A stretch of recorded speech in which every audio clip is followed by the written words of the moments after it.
Good evening, everyone. We are live. It is Wednesday evening, where I am, and I'm joined, as I always am, by my partners in crime, Joe from Racer Records, and back from globetrotting the world, Daryl from Yeah, Northern Vinyl Guy. How you guys doing? that's true. Good. Good. In case folks don't recognize me, I have a different hat on. Normally, I look like this, Yeah. but I got a care package from someone that works at a place called On a Vinyl, so I'm wearing their hat today. There will be a video about that in the next day or two, so I'm not gonna say any more about it. How you guys Yeah. doing, Daryl? You had a whirlwind trip to Europe. Yeah, it was a good, I would say 95% good. Some lots of cool stuff. I did buy some records while I was there. Do tell. Um so I went into I am going to be making a video about it, but I did go into a vinyl record one in Barcelona and one in Madrid I got to go to. I had about 2 or 3 hours of free time. What's funny is the first one that I went to, there was these two girls from another high school, and I asked their teacher, if it's okay with you, they want to come with me to this store because this one girl, she belongs to some punk band in her high school, and she knows some punk band from Spain, and they arranged a meeting. So she actually got to meet some punk band from Spain while she was there, but she collects vinyl records. So I bought a Los Bravos, Black is Black, because they're from Spain. So I got that on 45 because it's the only one that they had. But then I went to this other store in Madrid, and the owner of the store, I'm assuming he's the owner. If not, he's been working there a while. I got to talking to him, and what he did was he brought me to his computer desk at the back. And he was like, because I said to him, I said, I'm from Canada. I said, if I'm going to travel all the way to Spain, I want to buy some records of Spanish bands while I'm here. So he brought out Spotify and he had me listen to a whole pile of stuff. And there was this one band called Los Planetas. I think that just means the planets or something like Planets, I that. think. So all of their original presses from the 1990s, you look them up on Discogs, they're going for like $400-500 a piece. Whew. And they just repressed them all this last year, and he was selling them. He gave me a good deal on three of the records. They're kind of like an indie alternative band from the 90s, stuff that I would have listened to in high school. So I bought Nice. 3 of those, and then there were some other bands that I bought while I was there. He had me hooked. Just the fact that the guy didn't bullshit me. He showed Yeah, me on Discogs what the originals are going for. I was like, okay, that's I'm cool. gonna buy from you because it was pretty cool. And then there was some other stuff that I bought, like sounds almost like well, if Richard is here, he's gonna like this. There's a band I can't remember because it's on another table, but um they're kind of like Joy Division and that black goth, dark goth metal from the early 80s. So that was unique. And then there was another band. I don't know if Alex is or yeah, I don't know if Alex is here, but it's kind of like a late 70s prog band, but they have flamenco singing in the prog music. And Wow. while we were Okay. Wow, there, that's a combination. I got to see a flamenco dance performance while I was there, which was pretty freaking cool. So Cool. I will say Awesome. that the trip was great. There was like one day where some shit went down, but that's neither here nor there. Right. And then I almost didn't get back to Moosonee because my flight to Toronto was canceled. And they had to rebook our flights for 11 of us to go from Toronto to Timmins. And it wasn't even the Southern Ontario weather. I was going to be like, hey, Rob, you want to come to Toronto for a couple hours to visit me in a hotel? But I would have, it man, turned in a out heartbeat. I would have. it I was turned out probably that it took forever to get this room though. I was So probably in Toronto anyway. So what day was that? yeah, I ended up staying at the Holiday Inn Toronto Airport. Yeah. What That's day where we was ended that? up staying. Was it Sunday? Monday night. Ah, Monday night. I was not in Toronto Monday, but I could have been very easily. So So So other than that, though, it was a good trip. I got good. learned a lot. When I do my video of my records that I got from Spain, at the very end, I'm gonna play an original song that me and my band did years ago, and I've got pictures and stuff that I took while I was there. So Cool. Can't wait Right to on. see I'll it. try to Man. get that done by the weekend. Awesome. Chris, welcome. Thanks, man. That was a fun. Chris enjoyed my video that I did with my concert T-shirt. So, Oh, Yeah, it was good. yeah, It was it was good. fun to make. What's with- going on with you, without- Joe? Yeah, quickly though, without spoiling it, Daryl, for your video. Yeah. I don't know if you plan to talk about the what you bought, but then what you saw as well. Was there Canadian albums in the bins there? Was it more of a used shop you got to? Was it more of a new shop? Again, I don't want to have you say it all because you've got a video coming up, but a little bit anyway. Yeah, lots of new stuff. Yeah. Obviously European presses of world bands, but on the bottom shelves and stuff was a lot of just used records. Like they had some Chicago there. I didn't see much Canadian stuff. I was trying to find my Simple Mission album, which there is Yeah. a European pressing of it, of which I'm glad that you featured Glass Tiger on the. I just watched that part of the segment today. I'm breaking it down. Just it's taken me a little while to get back after the jet lag stuff, but Yeah. I thought that was pretty funny that you mentioned Glass Tiger in there. So that was good. But I couldn't find Simple Mission. But I only got to go to 2 shops because you only get so much time to do some shopping. Yeah, no, for sure. And I wanted to get that one in there for you. So as for me, I've got a new one that I did a little bit ago. Again, I say again, if you've watched it, in the video, it doesn't necessarily have to be a thread, but if it becomes one, great. Just get some more people involved. I did do a search to see if it had been done before, and it probably has. But anyway, what it is, for those that haven't watched it, is 7 bands that changed my mind, where I wasn't a big fan or didn't like them, period, to start with. And then something triggered me to enjoy their music more. So it's just 7 of those. There's one other gentleman that's done one so far. I know there's a couple others that are going to give it a go, and that's awesome. So yeah, it was just, I'm not sure what the impetus for it was. I was sitting around, or actually, I know what it was. I brought a couple of Amy Winehouse home from the store that we got in a new collection that we got. And I have one Amy Winehouse, but I listened to more of them. And then it dawned on me that was someone that I probably wouldn't have listened to that much, but now that I enjoy. So there's a spoiler alert. She's one of the ones, one of the 7. So as for the shop, I did a new 12 things that shouldn't be here anymore, which really is just me picking out 12 albums I think are good and kind of showing them off so that people have a little bit of an idea. Others have asked, well, why don't you do flip videos and stuff like that and show us what's all there? I want you to come into the shop. I don't want you just to see one bin of video and not know what the hell else we've got. So not that anybody here has asked that. And God damn, I speak with my hands a lot. But anyway, that's why I don't do those. That's why I do whack-a-moles. That's why I do the 12 things. I want people to come in and find things organically. And or if they see, like I said, if they see me flip through a bin, they don't like anything in there, they'll go, oh, he doesn't have anything. Well, that's not the case. So anyway, so that's the shop one. Mine is the 7 bands that changed my mind. And it was +8 today. So the puddles are beginning to form. So it's getting closer to spring. And there we go. Away we go. Well, Joe, I don't want to rain on your parade, but it was +22 here today and not a cloud in the sky. That's all right. And as soon as I got home from work, I put on shorts and I walked to pick my son up from school, and it was awesome. That's good. So, No, yeah. I'll take the +8 parade for now. I'm good with Sure. that. I'll look forward to the +22 parade, but I'll take the +8 parade for now. So I think we're going down to like +6 for the next couple of days. But anything with a plus, I'm good. So exactly. Yeah, that's right. At this time of year, if it's a plus, I'm okay. Yep. Chris is saying that we've thrown him off by being an hour early.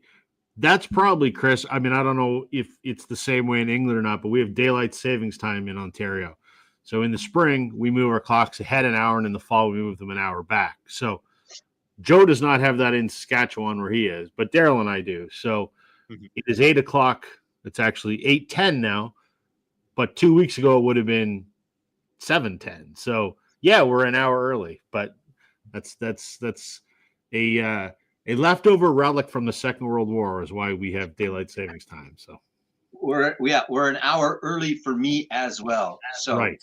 because I don't change and you guys did. Anyway, And Daryl you and I talk are on about- time, right, Daryl? We're on time. We're on time. There you go. So Actually, the time zone change there when I was in Spain messed me up real bad. It was a 6-hour time zone change for 2 days, and then we had the DST, so then it went back to 5. So it was so wacky when I was there. yep. Well, what do I? What's that, Joe? What's new with you? What's new with me? Nothing. I mean, the only thing new with me, and I'll just tease it, and I already mentioned it. I got a very awesome VCLT package in the mail from you, Joe, which was a total surprise. I knew nothing about it. You were sneaky and coordinated with my wife to get it here, which was awesome. I've shot a video. I haven't edited it yet, just because I've been so busy. But in the next couple of days, it will be edited, and it'll be a special edition. It won't be my Sunday video. It'll be out before my Sunday video. But it was awesome, and I'm very grateful. So that's why I'm not wearing my Jays hat today, but just for Vaginal, because he asked, "How about them Jays?" There you go. How about them Jays? Well, shit. What do I say about those Jays? I am cautiously optimistic. We don't seem to stink maybe as much as I thought we were going to. The disappointing thing is 3 starts into spring training, and our super awesome all-star Max Scherzer's already got an injury, got a sore thumb, which is a problem if you're a pitcher. So that was why 2 other teams passed on him. He failed their physicals, but we signed him anyway. We only signed him for a year, and if he's going to be hurt for half the season, God damn it, I don't know. Yeah, But I'm cautiously optimistic. Maybe we'll contend for a wild card. We sure as hell aren't going to win the division, but we'll see. I don't know. We'll see. Chris is saying, Rob, I sent you thanks, Chris. That's cool, man. I'll let you know when it arrives, and I will do an unboxing video for that. Jeez, I feel like people are showering me with stuff, which is not necessary, but very grateful.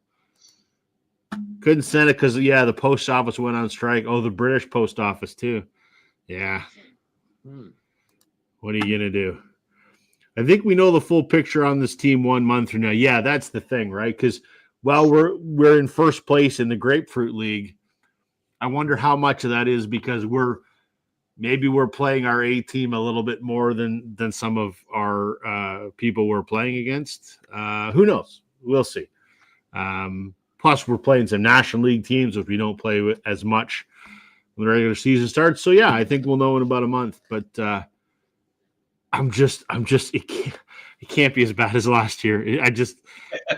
The morality, the morale, I can't handle it. So cautiously optimistic. So yeah, there's only 3 of us tonight because our guest, Sam St. John, I won't mention who it was, canceled at the last minute. So yeah, I invited Music Talk with John. He might be joining us later on. I hope he does. John, if you're still watching, feel free to jump in anytime, man. Don't worry about disrupting the flow or not. But whether John joins us or whether it's just the 3 of us, we'll kind of soldier on. And we thought the topic we would talk about tonight is bands with lineup changes. So, a fairly common thing with just about any band out there. And, I kind of thought if we've got the records, show an album before the lineup change and show an album after the lineup change. If you don't have both, that's cool, whatever. And then, maybe talk about, what did that do for the band? How was it received by the fans? What did it do to the music? Interpret it however you want, I guess is what I'm saying. So, Joe, it was your idea. So you want to run with it first? Sure. What the hell? Rip, man. And we might as well start off with what was probably going to be the obvious one for me anyway. I wonder. I guess doesn't narrow it. Well, no, maybe a surprise, because it's those guys back there and it's AC/DC. It's not Kiss. I thought you were going to go Kiss. I know. I don't have The Elder, which is the first album that Eric Carr was on. I don't have The Elder on vinyl anyway. I have the album before. And then I also don't have the first album that Ace was not on, which was Vinnie Vincent, which is Lick It Up, because I don't have that one either. So I'm actually talking about AC/DC. So Brian Johnson, unfortunately, I think it will come up a few times here where it will be difference of opinions will be the reason for the change in the band. Obviously, in this case, I don't need to tell anybody about AC/DC, but obviously in this case, it was the passing of Bon Scott. I didn't pull the album before, but I've shown those two back to back as they are almost a single album for me, just because Highway to Hell was so good and Back in Black is also so good. And for me, the rest are also. But of course, if we're talking about lineup changes, this is one of the biggest, and I think was a really good transition. And I know that there's lots of guys out there still, oh, Bon Scott's the best, and then there's others, oh, Brian's the best, and that will come up again because there's lots of that, obviously, in a lot of bands. But for me, I'll take either. I never had a chance to see Bon Scott. I've only had a chance to see the Brian Johnson version of AC/DC, which I will not be seeing this time around. I don't think. I might pull the cord last second and get to Vancouver and try and catch him probably one last time. But unfortunately, I don't know if that's going to be the case, but I have seen him 3 times. And I saw the original lineup minus Bon Scott, where it was Brian, but it was also Angus and Phil and everybody else. So there you go, number 1, and again, probably one of the most notable. Anyway, I think if you asked 100 people, name a band that had a lineup change or a singer change, probably over 50 would be able to go AC/DC anyway. So I got to ask them, what are your thoughts on their third singer, Mr. Axl Rose? You know what? I saw a few video clips, and I appreciate the fact that Angus wanted to finish out the tour. But I don't know. I would have had to have seen it live because I don't dislike Axl, and I think he was still a good voice at that point. Sure. So it probably would have been okay. Angus is a big part of AC/DC, but so is Brian. Yeah.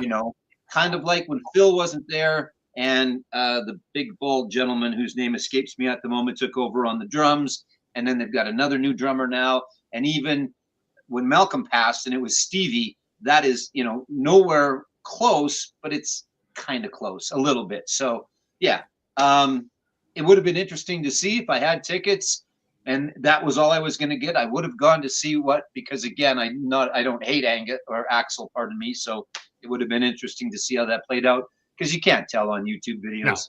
No way. I heard good things though. I mean, from people that did go, I heard good things. It was better than no AC/DC concert, I suppose. So. Sure. I think this is a good example too of a situation in which like if you talk to hardcore AC/DC fans, they're either going to tell you we like the Bon Scott era or we like the Angus Young era, or whatever it is. And this is a classic example of that where the untimely death of a musician, sometimes some people just stop listening to the band after that, which is unfortunate because it is 2 distinct eras of the band, and I think we're gonna see that probably a lot in this segment too, because I've got a few of those coming up. Yeah, and a big part of it was Highway to Hell was their biggest album to date. They had great albums before that, but it was like taking over or having to deal with that at your peak, basically. And they kind of did. I think I think they did. So, but if it would have been a lesser of an album, the one before, it might have been a little bit more of a transition. But yeah, there's always going to be, I like this guy, I like that guy, versus when they're in a band. So that we'll see how many times it comes up. So fair. All right, Daryl, what you got? All right. So before I start, I forgot to do this at the beginning. When I was flying over to Spain, I actually stopped into a Kohl's Indigo and I bought this book, 60 Songs That Explain the 90s by Rob Harvilla. It's actually a pretty funny book. I've got about halfway through it, but up here in the top, it actually says there's more than 60 songs. But he kind of makes some really good points about a lot of the bands in the 90s, whether they were hated, whether they were like overproducing, maybe it was all about the geography at that time. So there's some pretty cool stuff and some songs that I even forgot about in there. So cool. Selfless advertising, I guess. All right, so for this topic, changes within the band and the band lineups. For me, this very first one was the one that I thought of. I think first. I don't know why. There's different iterations of change within this band, dating all the way back to 1967 when they had a lot of brass instruments in the band, and then later on, there's the untimely death of a musician in the band. There's a lead singer that goes all the way into the mid 1980s, and then he's going to change as well. And then the sound of the band doesn't change, but it's kind of strange how it all works out. And for me, that's Chicago. So in 1977 or 78, Terry Kath dies. And then, of course, they have to replace him. Then what happens is by 1980 and 1981, the band decides to kind of put the brass instruments into the background, unlike what they did originally with, some of the early albums, especially with the Chicago Transit Authority, where it's complete band music when they've got like 10 or 12 band members. But then, Peter Cetera kind of takes over. I mean, he's already the lead singer and all that, but he's very distinct in the early 1980s. And then he leaves the band. So this is your second change in the band within a span of less than 10 years. But it's funny that what's the name of the singer now? Robert Lamb, I think his name is, something like that. I can't remember his name. But anyway, I always thought that the late 1980s Chicago was still Peter Cetera, and it is not Peter Cetera. It's a totally different singer altogether. But they were able to keep the sound of Peter Cetera's voice in there. So yeah, Chicago for me, there's two distinct changes. It's the brass era, and then Terry Kath leaves or he dies. Peter Cetera kind of takes over a bigger role, and then he leaves, and then they manage to somehow keep his voice, even though it's a different singer altogether. So Chicago, pretty cool band though. There you go. Good one. Yeah. I figured that would come up somewhere. Okay. I'm going to start. First, I thought I was going to start with one of the bands that is most synonymous with lineup changes, but that will come in a minute. Instead, I'm going to start with what I will die on the hill saying is the most important band lineup change in the history of music. How's that for a bold statement?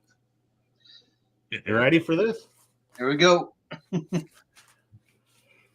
These guys, the Beatles, and this guy here, Pete Best, the drummer, a shitty drummer. Sure. And listen, I feel bad for the guy. Can you imagine what it would feel like to be fired from the Beatles and then they go on to be the biggest band in the history of music? I don't know how you'd live with that, but whatever. He made a couple $1 million off the songs that were on the anthology. So I guess in the end, it was okay. But I mean, if you listen to, and there's videos on YouTube of drummers that actually analyze it, but you hear his recording of Love Me Do versus the one that has Ringo on drums versus the one that has Andy White, the session drummer. And this guy can't keep a beat. So the reason that I say that this is the most important lineup change in music history, obviously, I mean, everyone knows, replaced by Ringo Starr, and they would go on to record Please Please Me. So this was the audition that they did for Decca Records. And Brian Epstein, their manager, took the tapes from the Decca auditions and presented them to EMI, and in particular George Martin, who liked them enough to sign them. And when they showed up with Pete on drums, George Martin said, nope, we're going to use a session drummer because your drummer sucks. And they brought in Ringo for the next session, and the session drummer and then Ringo recorded, and ultimately Ringo stayed on the record, and the rest is history. So a long way of saying, as great as Lennon and McCartney were, if Pete Best had stayed the drummer, I don't think any of us would know who the Beatles are.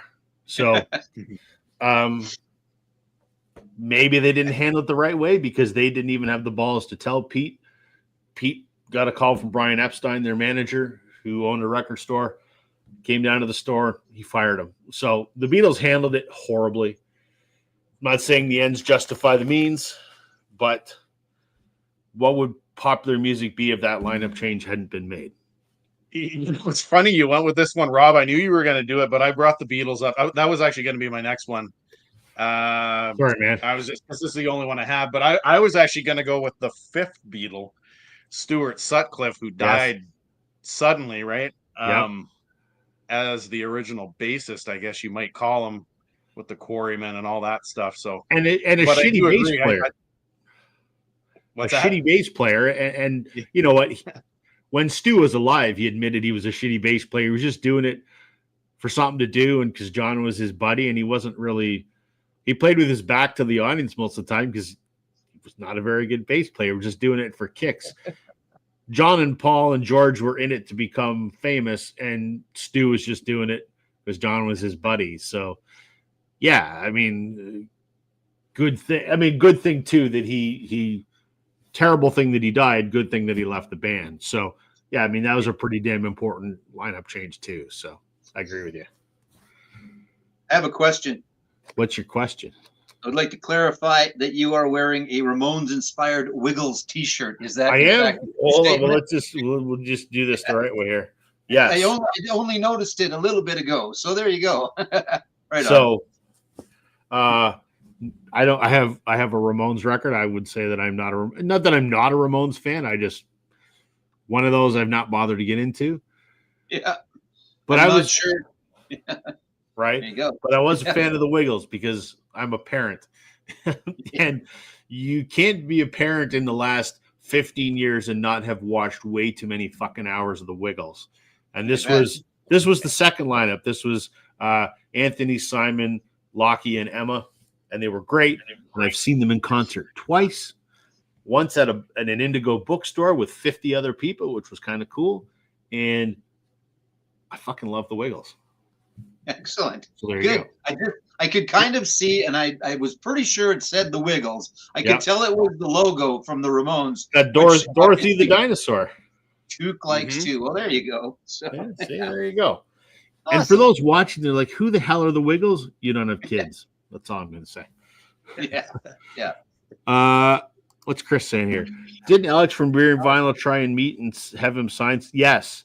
He's talking about Pete Best. Alex went to see Pete Best, and he wanted to get him to sign something, but Pete Best was charging some ungodly sum, like $500 or something for a Pete Best autograph. So Alex said, "Screw that." But if you want to see a Pete Best autograph, hold on.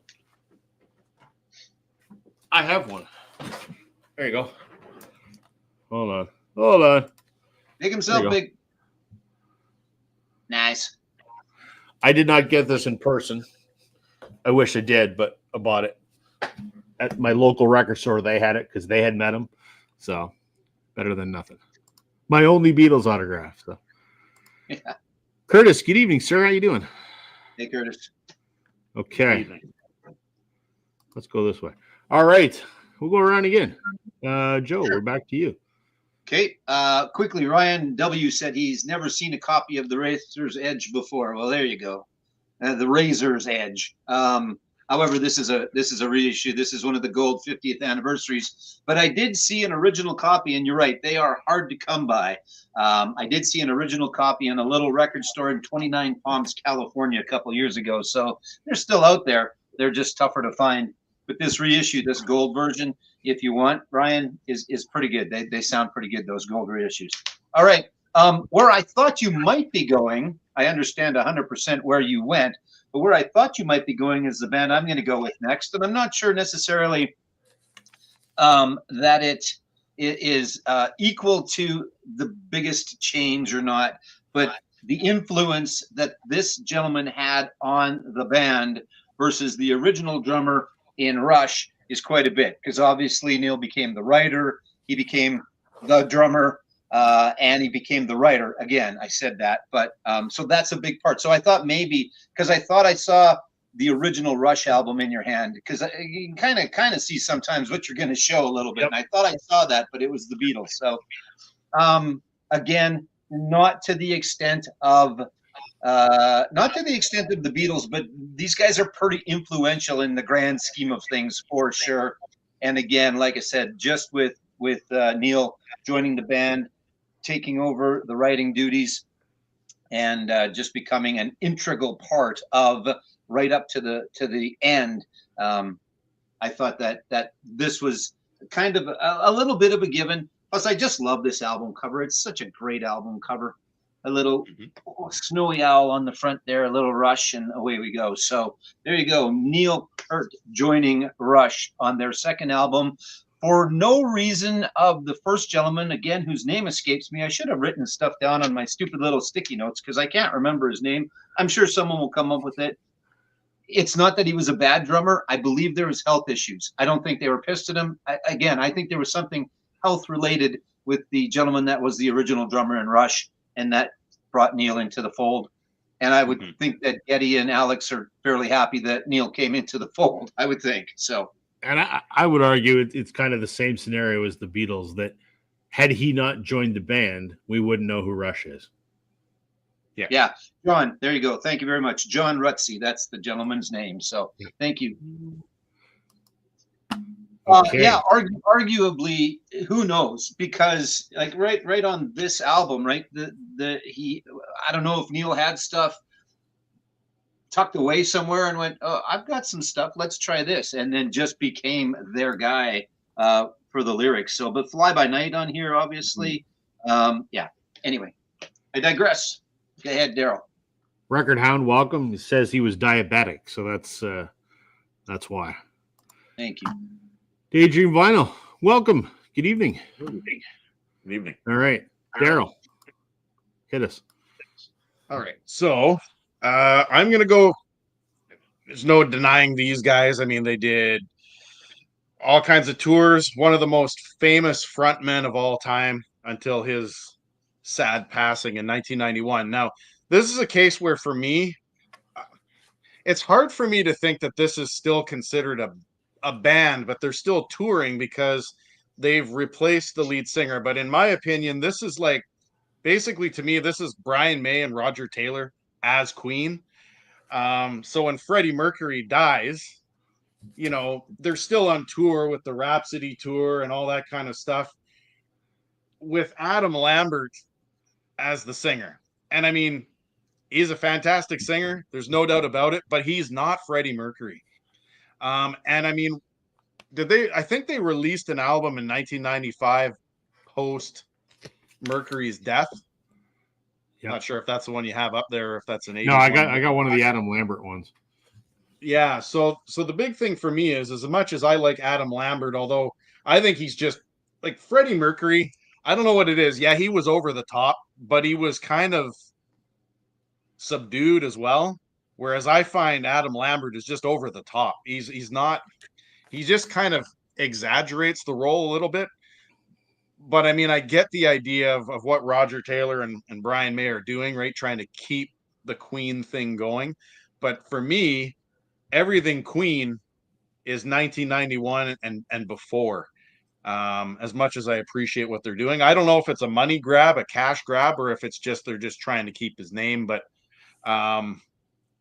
yeah, I mean, to me, one of the biggest tragedies in music history is Freddie's death. I mean, he was well respected, well liked. Whether you liked him as a singer or not, you liked his style. I mean, everybody knew who they were listening to and what they stood for. And so that to me is a huge lineup change. Is it for the better? I don't know. I can't state. I think, me personally, this is just me, is that Adam Lambert's a little too over the top for me. Well, I've got their one EP, their Live Around the World, not because I like Adam Lambert, but I like Queen. My take on it, for what it's worth, which is absolutely nothing, it's just my opinion, and I don't know what the hell I'm talking about. I don't think it's a money grab at all. I think it's Roger and Brian want to keep the music alive, and they want people such as you and me. We weren't old enough to see Queen when Freddie was alive, unfortunately. I mean, you and I were barely teenagers, if we were even teenagers when he died. I don't even think we were even teenagers. So it affords younger people the opportunity to see Queen live, and they still pack stadiums. And Mhm. is Adam a little over the top? He is, but I don't know. I don't think he's trying to be Freddie. I think he's just being Adam Lambert doing Queen songs. And I don't know that there's anyone out there that has the vocal range, that has the stage presence, that can do Queen justice any better than Adam Lambert can. I don't think he's trying to impersonate Freddie at all. And I have a friend of mine who is the most hardcore Queen fan. He's a Queen fan like I'm a Beatles fan. And he's seen Queen with Adam Lambert a bunch of times, and he goes, it's not Freddie, but that's okay. And he goes, he's absolutely phenomenal live. And to Joe's point earlier, you can't really tell on YouTube. You got to see him in person. And Yeah. my buddy has seen Queen with Adam Lambert, I don't know, a dozen times or whatever. And he says, I get to see my favorite band doing the music that I love, that I was too young to see. And he goes, it's not quite what it was, but it's something, it's an evolution. And he goes, I'm good with that. The music's still alive. And I think maybe that's what they're going for. So Mhm. I'm all for it. Keep going, Adam. Good on you, man. Fair enough. And you get to see Roger Taylor play the drums, which Right. is great. And you get to Brian see play Brian guitar. May play the guitar, right? So Yep. there's that. I saw May on his own when he was doing a little tour. He actually opened for Guns N' Roses. It was a weird combo, but it worked. Paul Rogers. And let's not forget their bass player who's in seclusion, like he's out of the public eye, nothing. but he is still an equal owner in the Queen Corporation, and he gets sign off on everything just like the other two does, and he's all for it just like they are. So if it's fine for those three, then Yeah. it should be fine for the rest of us, I think. But I could be wrong. Yeah. So Paul Rogers sang with them for a little while as well. And Yep. Paul Rogers has a really good voice. Lambert's got more of the stage presence and the voice. Paul Rogers, I didn't, again, saw a couple of YouTube clips. Wasn't quite as animated, could still Right. sing the parts and sounded fantastic, but wasn't quite as animated as Adam tries to be, or is just that's the way he is. So I think that's just the way I'm he all is. for it. But think Yeah. about this for a second, though. You've got Adam Lambert, who is he's in his 30s, I think. Sure, Yeah. something Right? like that, probably. Started off on American Idol, and now, for all intents and purposes, he's the lead singer of Queen. Think about the pressure on that kid's shoulders, right? Yeah, I mean, no kidding. he has to do the music justice that was performed by arguably one of the greatest frontmen that there ever was. I think he was the greatest frontman ever. I can't imagine the immeasurable pressure on that guy's shoulders, and the fact that he's pulled it off, and he's pulled it off for 15 years now or whatever it's been, and done a good enough job that the band's still happy and they're still selling out stadiums. Good on him. Yep, agreed. And for the haters, fuck off and don't listen to it. Oh well. I can't Right. disagree. Right? Don't go to the show. Don't go to the show. Let's see here. Joe, I saw the GNR tour with Brian May in Saskatoon. There you go. That was the one back in whenever Use Your Illusion 1 and 2 came out. So Brian May opened for those guys. So What's Curtis saying? He goes, I was lucky enough to see them with Adam Lambert. I enjoyed myself. Sure, he's not Freddie, but it was a good night. And isn't that what you want? You just want to walk away having enjoyed the experience. right. You go in thinking, I'm gonna like this because I like Queen songs and I'm gonna make the most of this. It's almost like even seeing cover bands. Cover bands are not the best way to see Right. bands, but at least you get to hear the music that you enjoy. And if they do a good job of it, more power to them. Because Right. I've seen some bands where the original singer sucks. And it's not been often, but every once in a while. So I'll take someone who can sing and put on a nice show for me and do a good job, and might not be the original. all the And time. I've heard in interviews Brian and Roger saying Freddie would approve of what we're doing, and Freddie would be happy that the music lives on. And I don't think there's anyone that knows Freddie better than Brian and Roger. So it really doesn't matter what we as the public think. They knew him, and if they say he would be all for it, then who are we to argue, right? That's right. So I guess it's my turn to show some, isn't it? All right. It is. Okay. I'm going to go somewhere where you wouldn't think I might go, because this is not a band you typically think of when you think of lineup changes, but it's the change is significant. The Band. Love these guys. I've talked about them many, many times. They put out, I don't know, 5 or 6 studio albums. They did The Last Waltz in 76 or 7, whatever it was, which was essentially their live breakup, if you will. It was their grand finale. I don't know that at the time that was what it was intended to be. I think it was just a concert and they were going to take a break. And then they never reunited because Robbie Robertson turned into an asshole for a better part of 20 some odd years, until he realized that by being the steward of the band's legacy, he could make a lot more money, which ultimately he did. So he went from basically disavowing his relationship with the band to wholeheartedly embracing it 25 years later and spinning the narrative the way that he wanted. All of that said, in the early 80s, the band got back together minus Robbie Robertson. And they put out 3 albums. I only have one of them. 1993's Jericho. They also put out High on the Hog. And I can't remember what the other one was called. And he was replaced by, it doesn't even matter who, 2 or 3 guys.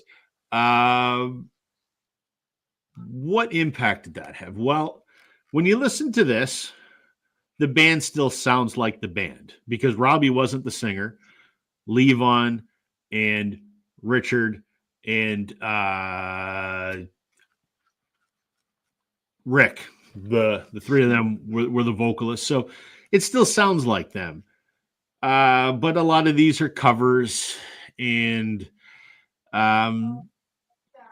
if you're a guitar player, you recognize guitar playing. So you don't hear Robbie Robertson's guitar playing on here because it's not on here.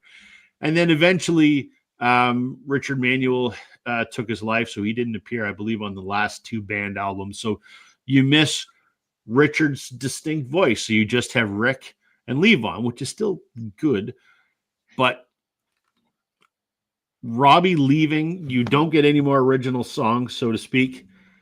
And it feels like something is missing. So, the guys that replaced him, I don't even know what the hell they're doing. There was Bob Bell and Randy Clariante, I think was his name, and Jim Weeder. Sure. Big shoes to fill. Did they fill it? Not in my opinion, and a lot of folks would probably say the same thing. And I think the general consensus of the albums that the band put out afterwards and the concerts they did afterwards, it just kind of felt like an imitation of what they once were. So there you go. No thoughts? Great. I did a good one on that one. Very nice. Well, yeah. In general, I imagine there's no comments from either of you guys or in the comments, because I'm willing to bet I'm probably the only one that has heard those post Last Waltz albums, because in my mind, the band died after Last Waltz, and I just don't pay any attention to that later stuff. So yeah, what I was going to say, and I'll talk about when I show the next one as well, is because you said the guys don't matter, and that's true and not true, because some bands have tried to fill a void with a guy that people know, and other bands really flew under that radar completely. Nobody knows, right? Or right. Very few know, right? So yeah, so that I think when you said that, it triggered, like I said, I was going to do this one next anyway, but the replacements matter and don't matter depending who they are. I'm going to talk about the Eagles in a little bit, and so in that band, replacements matter, and same with Fleetwood Mac, who I'm also going to talk about. Replacements matter, but I think in this particular instance, no disrespect to those gentlemen, but they don't matter. No. Well, I was going to say, I said it's you're talking about 3 different cases of like Don Henley being an asshole, Robbie Robertson's a bit of a dickhead, right? Yep. But to what extent does it matter? And I agree. I was going to show an Eagles album tonight, but I figured you might. So Well, you put can that still one to the show it. side. Yeah, I think I've got the long run, but I was going to bring it up, but I think you're right about that. That sometimes it just doesn't really change. And in your case, right? Yeah, the band probably did die at that point.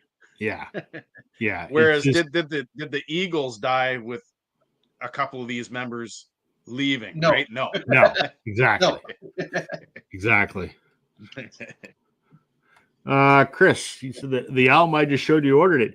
Yeah, it's if you mean this one here, it's fine. Is about what I would say. I mean, it's fine. Ringing endorsement.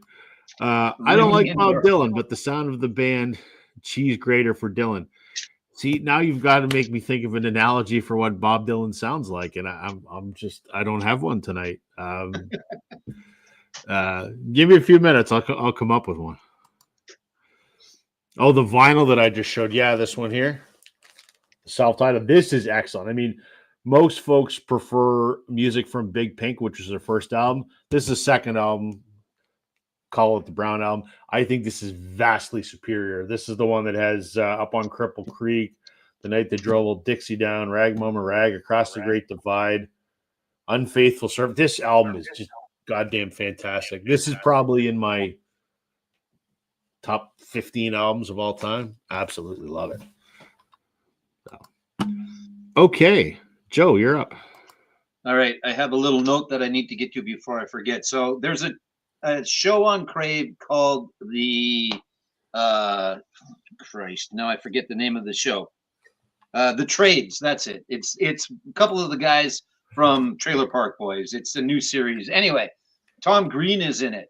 And in the episode the other night, spoiler alert, if you're watching it and you haven't watched the most recent one, Tom Green starts singing a song that I should have heard. Maybe you guys have heard. Maybe other Canadians in the crowd have heard. But Tom Green was in a rap band called Organized Rhyme back in the 90s. And he starts singing this song, Check the OR. And he starts singing a couple words. And then it goes into this song that is Check the OR. Never heard it before in my life. And it's pretty damn catchy. So check that out because it's kind of neat. Tom Green sounds pretty good on it, but check the OR. It's pretty decent. I liked it. The other one, speaking of Canadian as well, it is the Vinyl Orchard is the channel. The Vinyl Orchard. It's a gentleman from the UK who did his 30 favorite Canadian songs. So it was kind of neat to see him come up with, I mean, he had Neil Young in there, he had Joni Mitchell, but he had some Prism in there. He had some other lesser known Canadian bands. Now, I think we all know the big UK bands. I wonder how many smaller UK bands there are that maybe we don't know. But it was also neat to look in the comments. Oh, I've never heard of them. I've never heard of them. I've never heard of them. So, a lot of great Canadian music. Again, Prism was in there. There was a bunch of good stuff. So it's a good video to watch. Wanted to remind or tell everybody to watch that one. The Vinyl Orchard, my 30 favorite great Canadian songs. And I couldn't really tell what you showed there. Was that Check the OR? Was that original rhyme that you had? No, this Chris was asking about a greatest hits by the band. Oh, okay. And there's this one, the band anthology. And there is a band, the greatest hits. I just don't have it on vinyl. So there are two band greatest hits out there. Okay, so now that I got my public service announcement out of the way, we talked about the fact that when someone passed, they had to look for a new singer. And I would argue that Brian Johnson was not the biggest name in the world. He was in Geordie at the time, and he had a little bit of a following, but he was not the biggest singer. However, when these guys, get that right, found a new lead singer, I think everybody knew who Sammy Hagar was. So they went the opposite route. They went with, you know what, let's grab a guy. Well, I don't know the process that the Van Halen brothers and Michael Anthony went through to pick Sammy Hagar to become the new lead singer of Van Halen. But again, I was a big Sammy Hagar fan back to Montrose days, and then Sammy's solo stuff, his stuff from the soundtrack for Heavy Metal and that. So I thought he was a good fit. Did he change the sound of Van Halen a little bit? But that was all on Eddie partly as well. A lot of people started giving Eddie shit because he was playing the keyboards more than he was playing the guitar. And he goes, well, if you listen to 1984, there's a lot of keyboards on 1984. And that, again, arguably Van Halen's biggest album into, I'm not sure if this was kind of the biggest of the Sammy albums or not. It was probably the most purchased one just because of the change. But and that argument of who do you like better? Are you a David Lee Roth fan? Are you a Sammy Hagar fan? I'm a both fan. Again, I don't have an issue with either of them. And I saw David Lee Roth with his band with Steve Vai and Greg Bissonette and Billy Sheen right on the Eat 'em and Smile tour. So right after he left. And then I saw these guys with Sammy, and they were fantastic. So two good performers. Again, Diamond Dave a little bit more flamboyant maybe than Sammy, but Sammy's fantastic singer, good songwriter, and I thought it was a fairly smooth transition. Yeah, the sound changed a little bit, but really the sound changed a little bit on 1984 before they even got to this. So it wasn't necessarily the sound of Van Halen 1 when that came around. So there's another, I think, fairly substantial, and not for the sake of someone passing away. That was, we're pissed off and we don't want to be in this band together anymore, and we're done. And they both went on to arguably decent careers. Van Halen stayed pretty consistent.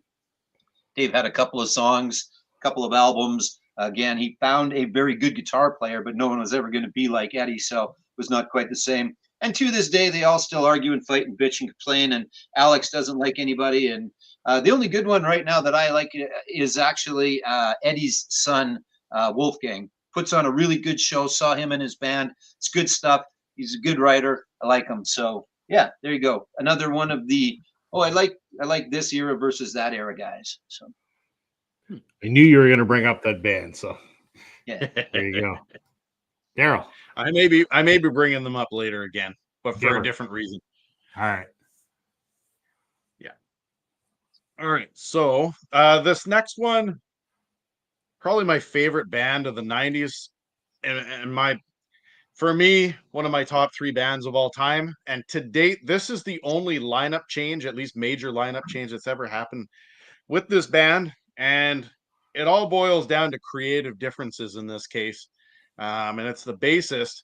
And there's in my opinion, a distinct change in the sound of the band between this album and everything that's come out since.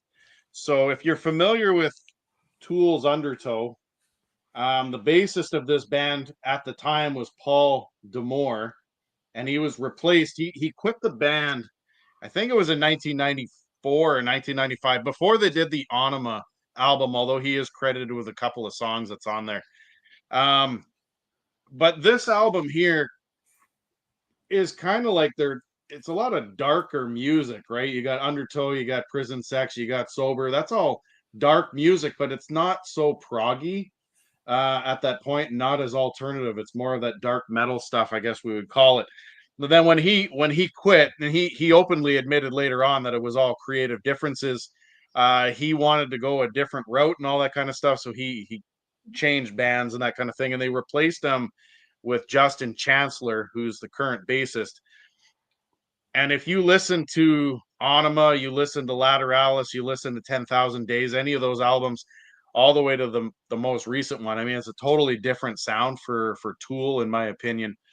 And so to me, that's one of the biggest changes of a band in the 90s, at least from an alternative or metal or prog situation. So we'll go with Paul D'Amour, the bassist from Tool. I know it's kind of a curveball when we're looking at some of these changes, but I figured I'd go with a curveball on this one. it's all good. It's baseball season, man. Curveballs are allowed. They're already playing in Japan. So yeah, that's right. And opening day is like 2 weeks away. Yeah. Okay. Vaginal says good choice. Okay.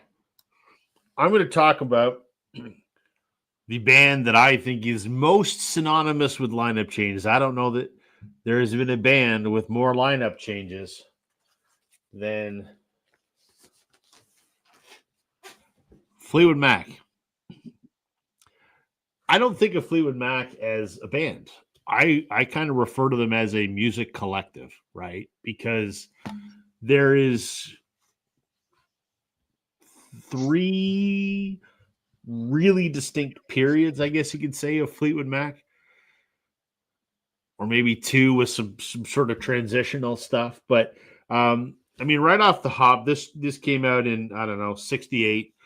This was the original self-titled Fleetwood Mac, and this lineup is often referred to as Peter Green's Fleetwood Mac because the only constant in Fleetwood Mac is Mick Fleetwood and John McVie. That's where the name comes from. That's the rhythm section of the band, and they are constant through the entire history of the band from 1967 or whenever they started till today. But this is called Peter Green's Fleetwood Mac because Peter Green was the guitar player originally and the vocalist. You also had Jeremy Spencer and Bob Bruning. And these guys were a British blues band. No similarity whatsoever to, Lindsey Buckingham, Stevie Nicks, Fleetwood Mac, Go Your Own Way, Dreams, that kind of Fleetwood Mac. So this is kind of how they started. And Peter Green left, and there was kind of a transitional period there. Christine McVie, who married John McVie, her name was Christine Perfect. She had a solo career. She joined Fleetwood Mac. She was in another British blues band called Chicken Shack, which I have. Fantastic. But she joined the band, and then ultimately Lindsey and Stevie joined the band, and you get in, I don't know when this was, 1975, you get what's called the Rumors era Fleetwood Mac. So 7 years after the first Fleetwood Mac self-titled, you have the second Fleetwood Mac self-titled. Complete change in sound. This is the album before Rumors. I actually like it more than Rumors, but it sounds like Rumors, which probably everybody does because everyone in the world has heard it. This sounds very much like it. So they went from British blues to, I hate this term, but album-oriented rock. That's kind of what this was. Then, in the, they evolved through the 70s into the 80s, and their sound got a little more 80s-ish. But then, Lindsey and Stevie couldn't keep their personnel issues, at bay, and they both left. And you end up with a sort of transitional Fleetwood Mac. This is Behind the Mask from 1990. Lindsey left the band. Stevie's still in the band, but she would ultimately leave after this as well. And then there was the one album that's not available on vinyl called Time, which is no Stevie, no Lindsey, but Dave Mason, Billy Bramlett, Becca Bramlett, and Billy Burnett, I should say. So kind of a transitional period. And then Fleetwood Mac in 97, thanks to Bill Clinton's election campaign, reunited with the Rumors lineup. And then Christine left, and they toured without her. Then Christine came back, and then they fired Lindsey, and then they replaced Lindsey with Neil Finn from Crowded House and Mike Campbell from the Heartbreakers. And that was the last touring lineup of Fleetwood Mac. They did not release any recordings with that lineup, which is unfortunate. I wish they would. So that's a long, abbreviated, short history of the various Fleetwood Macs. But the sound goes from very British blues to, top 40 rock to 80s pop to, whatever, and everything in between, and a revolving cast of characters in Fleetwood Mac, for better or for worse. So what sparked my idea for this episode was last week when we were talking about fill-ins, and the fact that you mentioned that one where it's really just the three of them and then a bunch of other people. That was kind of the impetus of this thought was the number of times, and specifically that people have changed in that band. Now they recorded with them, obviously, that one time, and then there's some new touring and things like that. But yeah, Fleetwood Mac was kind of the poster child for this topic, I thought. Yep. JWG brings up a good point. Deep Purple changed a lot as well, but yep. Absolutely, you're right. I just don't have enough Deep Purple, nor am I even remotely knowledgeable enough to say anything intelligent about it one might argue I'm not intelligent enough to say anything about any of this, but Yeah, there you go. That's never stopped any of us, though. That's correct. Right? Exactly. Yeah, We're for famous sure. YouTubers, so there you go. Yeah, exactly. And I mean With that with as much sarcasm as I could possibly put on it. tens and hundreds of views. Look at us go. On Oh, a side great. note, speaking of, I've just every once in a while I check my analytics just for shits and giggles.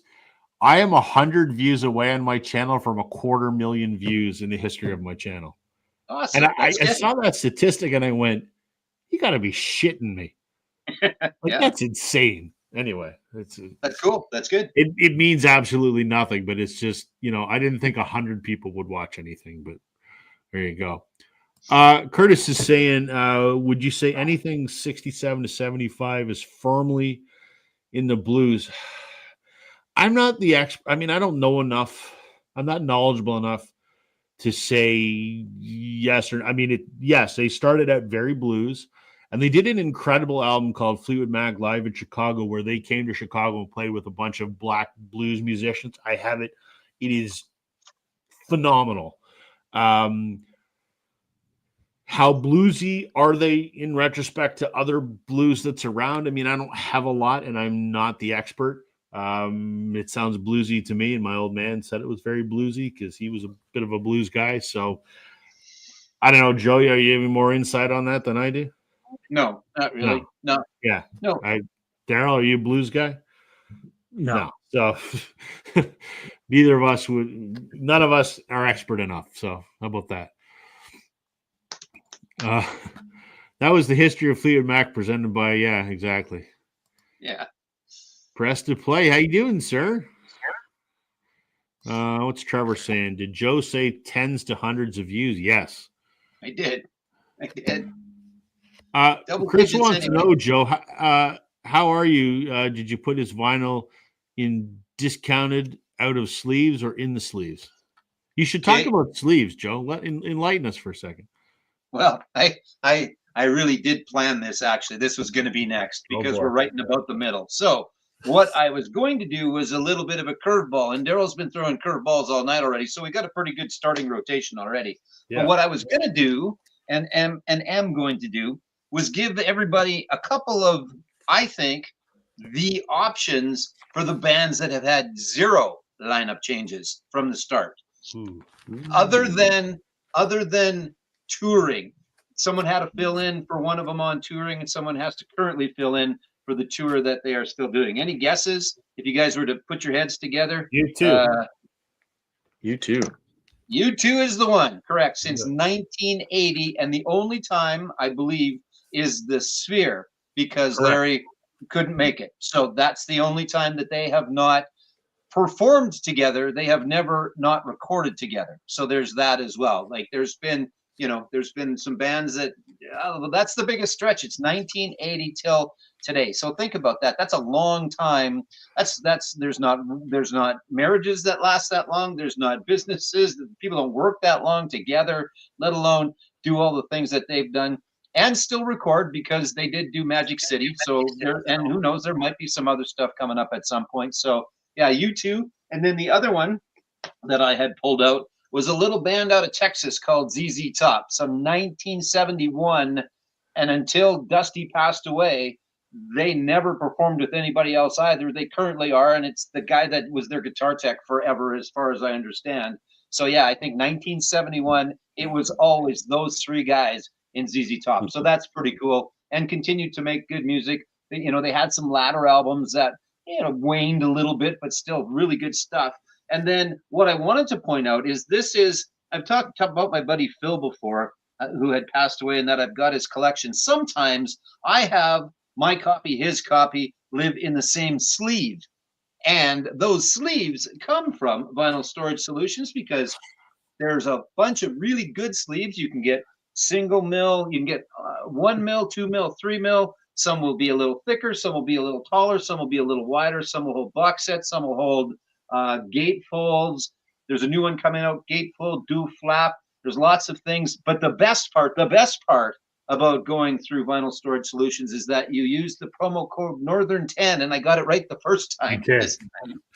You saw the addendum that I did, right? I was like, I did. You know me, right? I just kind of ramble, and then I don't even look at shit, and I just post it. So It's all good, man. but yeah, so this is this will hold. It's not a double. It's actually just the same version of mine and my buddies in the same sleeve. But if you get your sleeves from Vinyl Storage Solutions, you can keep two copies of the same album in there if you choose to. There you go. They probably actually have an official sleeve where you can actually keep two copies of the same thing. Yeah, so there you go. Yeah. Yeah. Apparently Chris likes them, so that's good. VinylStorageSolutions.ca, promo code Northern 10. There you go. Yep. Thank you, Joe. There you go. The check's in the mail.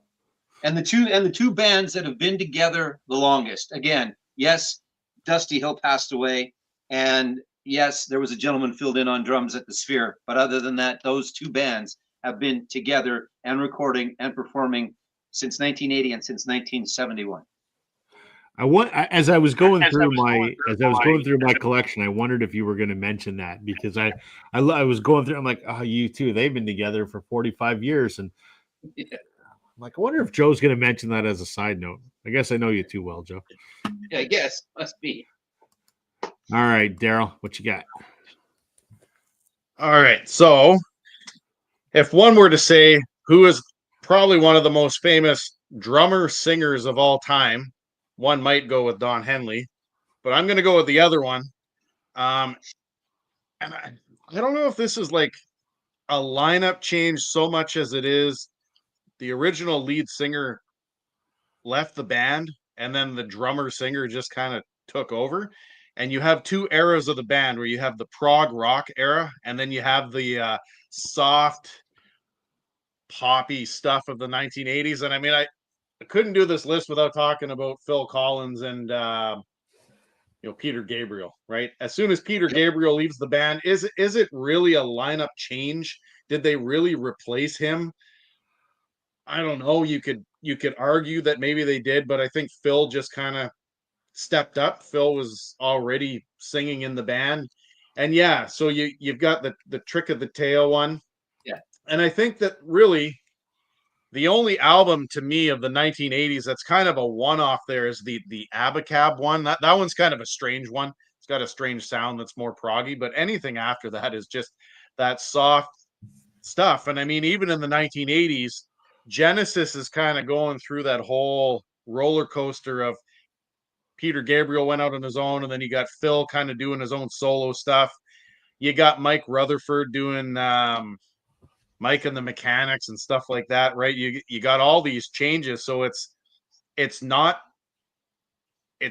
of static but not static. It's a weird situation, but I think that you got to go with Phil.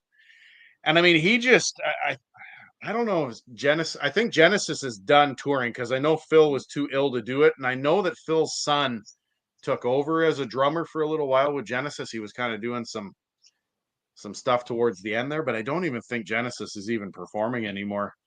I think they've called it quits, but yeah. Is Phil better on his own or with Genesis? That's a good question. I don't know. Personally, I like him as a solo artist, but yeah, that's a tough one there. I like both iterations of Phil, but yeah. The question you have to ask yourself is Genesis better as a prog band or better as an 80s soft rock band? I am not the one to answer because I am not a fan of either. I know that's a hot take, but I can't stand either of them. What do I know, though? The answer? Squat. So, okay. Here we go. I'm going to go this route. This is a band who had a very important lineup change. One half of the songwriting duo, who also happened to be the backing vocalist and the guitar player. And of course, we're talking Bon Jovi. Can you talk about 80s rock without talking about Bon Jovi? I don't think you can.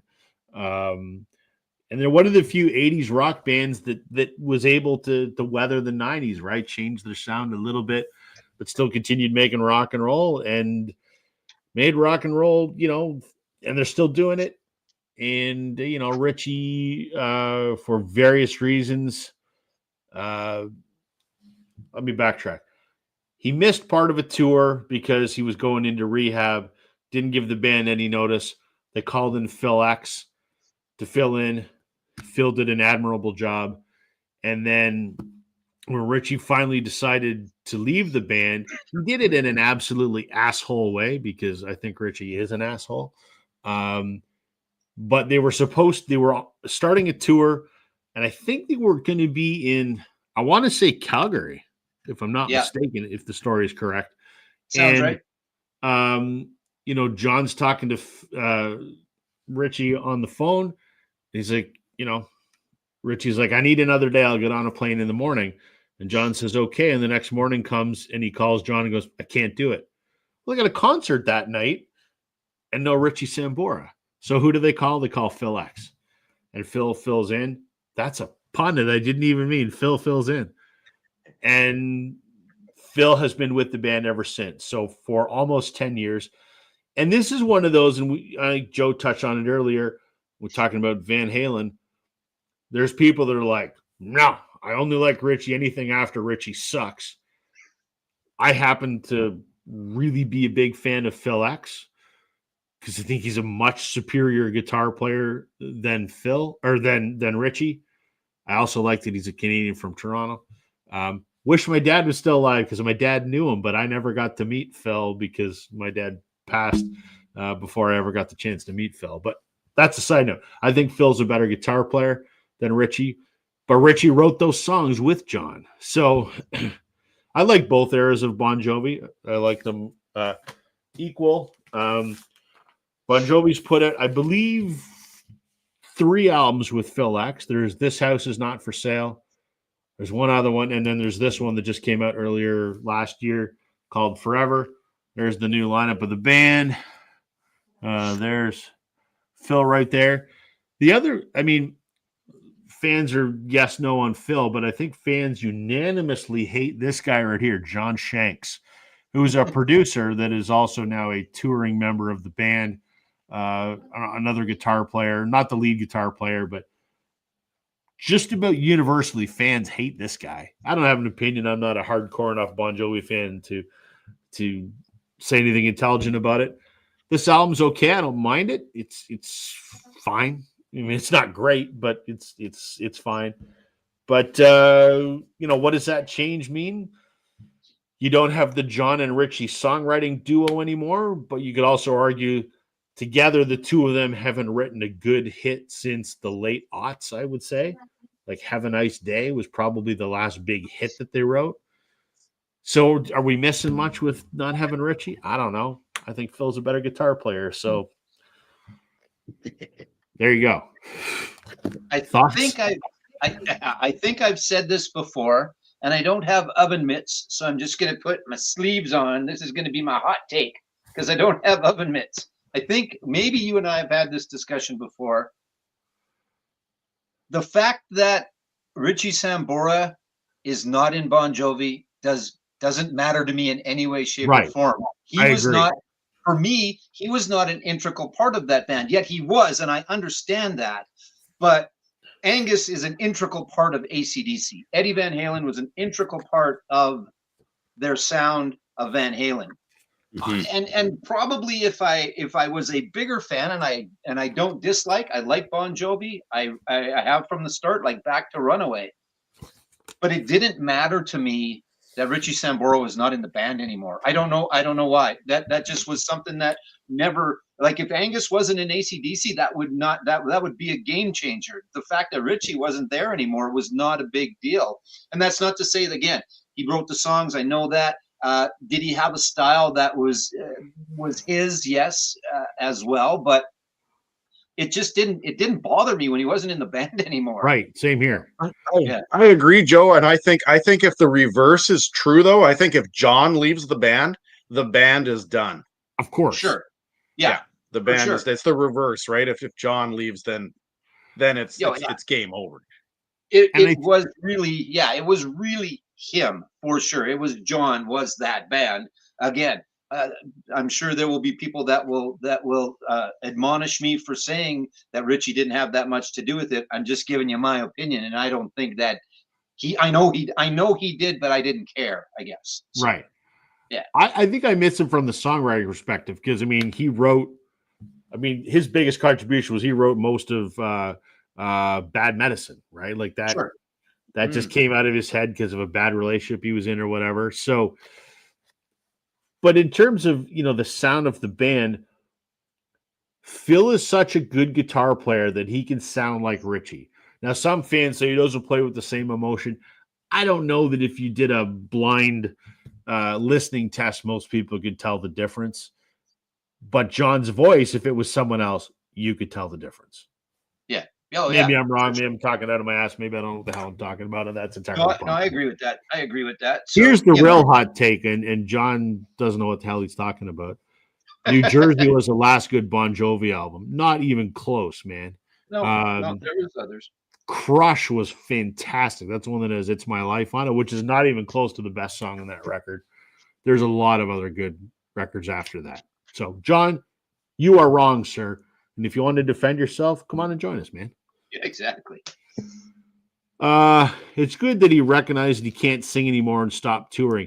Well, apparently he's working on it. So, he's not ruled out maybe touring for this next year sometime, but he's if you watch the documentary, he had vocal surgery and he's doing all the work to try and get his voice back. And he sounded really good on the record. And what I admire is, and he says it in the documentary, he said, if I can't sing 2 hours a night to the quality that fans expect, I'm not going to do it, which I think is awesome because it would be too easy for him to go out on tour and just disappoint people. Like he did disappoint people on the last tour, and he was aware of that, and he took steps to fix it. So good for him. I hope that he can sing long enough to get out and tour, because that's one band I've never seen and would really, really like to see. Chris is saying, if you remember, John left the band, tried his own solo career. Yeah, I have one of, I don't know if he had more than one solo album, but I have it on CD. And it's okay, but it's, what's it missing? I don't know. Maybe it's missing Richie. I don't know. I don't know what it's missing, but yeah, who knows? Well, the stuff from Young Guns, right? That was just John Bon Jovi. That wasn't Bon Jovi. That was John's stuff, and that was pretty good. That was very Bon Jovi-ish. So yeah. I think maybe the reason his solo record kind of sucks is it's kind of it's too much of that 90s production, and or late 90s, early 2000s, whenever the hell it was, and it sounds too much like that. I think it's the problem I have with his solo record. So other than the Young Guns thing, it is fantastic. I agree. Yeah. Okay, Joe. All right. Up next, these guys have been mentioned a few times, and they have had some changes. It is not Deep Purple, because that's coming up later. I'll talk about that at that point. This one is when there is no more Ozzy and there is Ronnie James Dio. Daryl, I see you shaking your head. It's a good album. It's a good change. Ozzy was probably going to blow himself up completely, so it's a good change. Ozzy did okay on his own. These guys did okay somewhat on their own, not as much as obviously when Ozzy was in the band, but Ronnie is a really, really good singer, great front man, so I think he was a nice fit for Heaven and Hell for Black Sabbath. So, they've had some changes as well. Geezer's always been there and that, but I think they held their own for a couple of albums. After that, it didn't come all that. It didn't come together all that well, I don't think. And then Ozzy did well for the duration of his career out on his own. So I think arguably they both did okay, but Ozzy probably had more success for sure than Black Sabbath did without him. This is a perfect example of going back to your AC/DC choice at the beginning of, you either like the Ronnie James Dio era or you like the Ozzy era. And it's such a dividing point in time with both bands. Me, I'm indifferent. I mean, it's all about the music. Yeah, that's right. And again, Ronnie James Dio is a fantastic singer, right? And Yeah. I can't remember. I was gonna pull some Rainbow stuff out, some Richie Blackmore's Rainbow and stuff, and I can't remember. I don't think I did, but anyway, that's all fantastic. It's another double as well. My buddy and I had similar taste. They're not all together this way, but some of them are. But yeah, Dio was awesome, and Dio's Heaven and Hell, or Dio uh, had a great career on his own as well. So again, kind of the opposite of Sammy, I suppose. Where, and although I don't remember exactly the timeline, maybe you do. I don't know if Dio had stuff and then joined, or joined and then turned into just being out on his own afterwards. I can't remember exactly, Oh, and I'm sure some will remind us in there, because I'm a Black Sabbath fan. I'm not a Mhm. die-hard Black Sabbath fan, and I should be, and I have no idea why I'm not. I just I enjoy them. This is a hotter take than saying I don't give a shit about Richie Sambora. I should be a massive Black Sabbath fan, and I am, but I am not a historian on Black Sabbath by any means. So, but And I think with that particular album and that particular band, like if you look at the, is it the self-titled Black Sabbath, the one in front of the mill there, you know, could you see Ronnie James Dio singing that album? Probably not. That's an Ozzy album, but could you see Ozzy singing that album you just showed? Probably not. no, And so it's definitely distinct. And I mean, once again, it's about the music, right? It yeah, sounds better with one versus the other for sure. you're right. No, exactly. Yeah, like Bark at the Moon and stuff like that. That has touches of Black Sabbath in it, but it certainly has its own tinge, and it went on a little bit of a different direction. Part of that's Randy Rhoads and Zach Wild and Jakey Lee and stuff like that a little bit as well. It got a little faster. Sabbath, Sabbath kind of little melodic and dark, and Ozzy had that for sure, with especially with stuff like Mr. Crowley and things. But you're right. I think that's a very good point. I don't know if I could hear. I don't know if I could listen to both. I don't know if I could hear Ozzy singing uh, Ronnie songs and vice versa.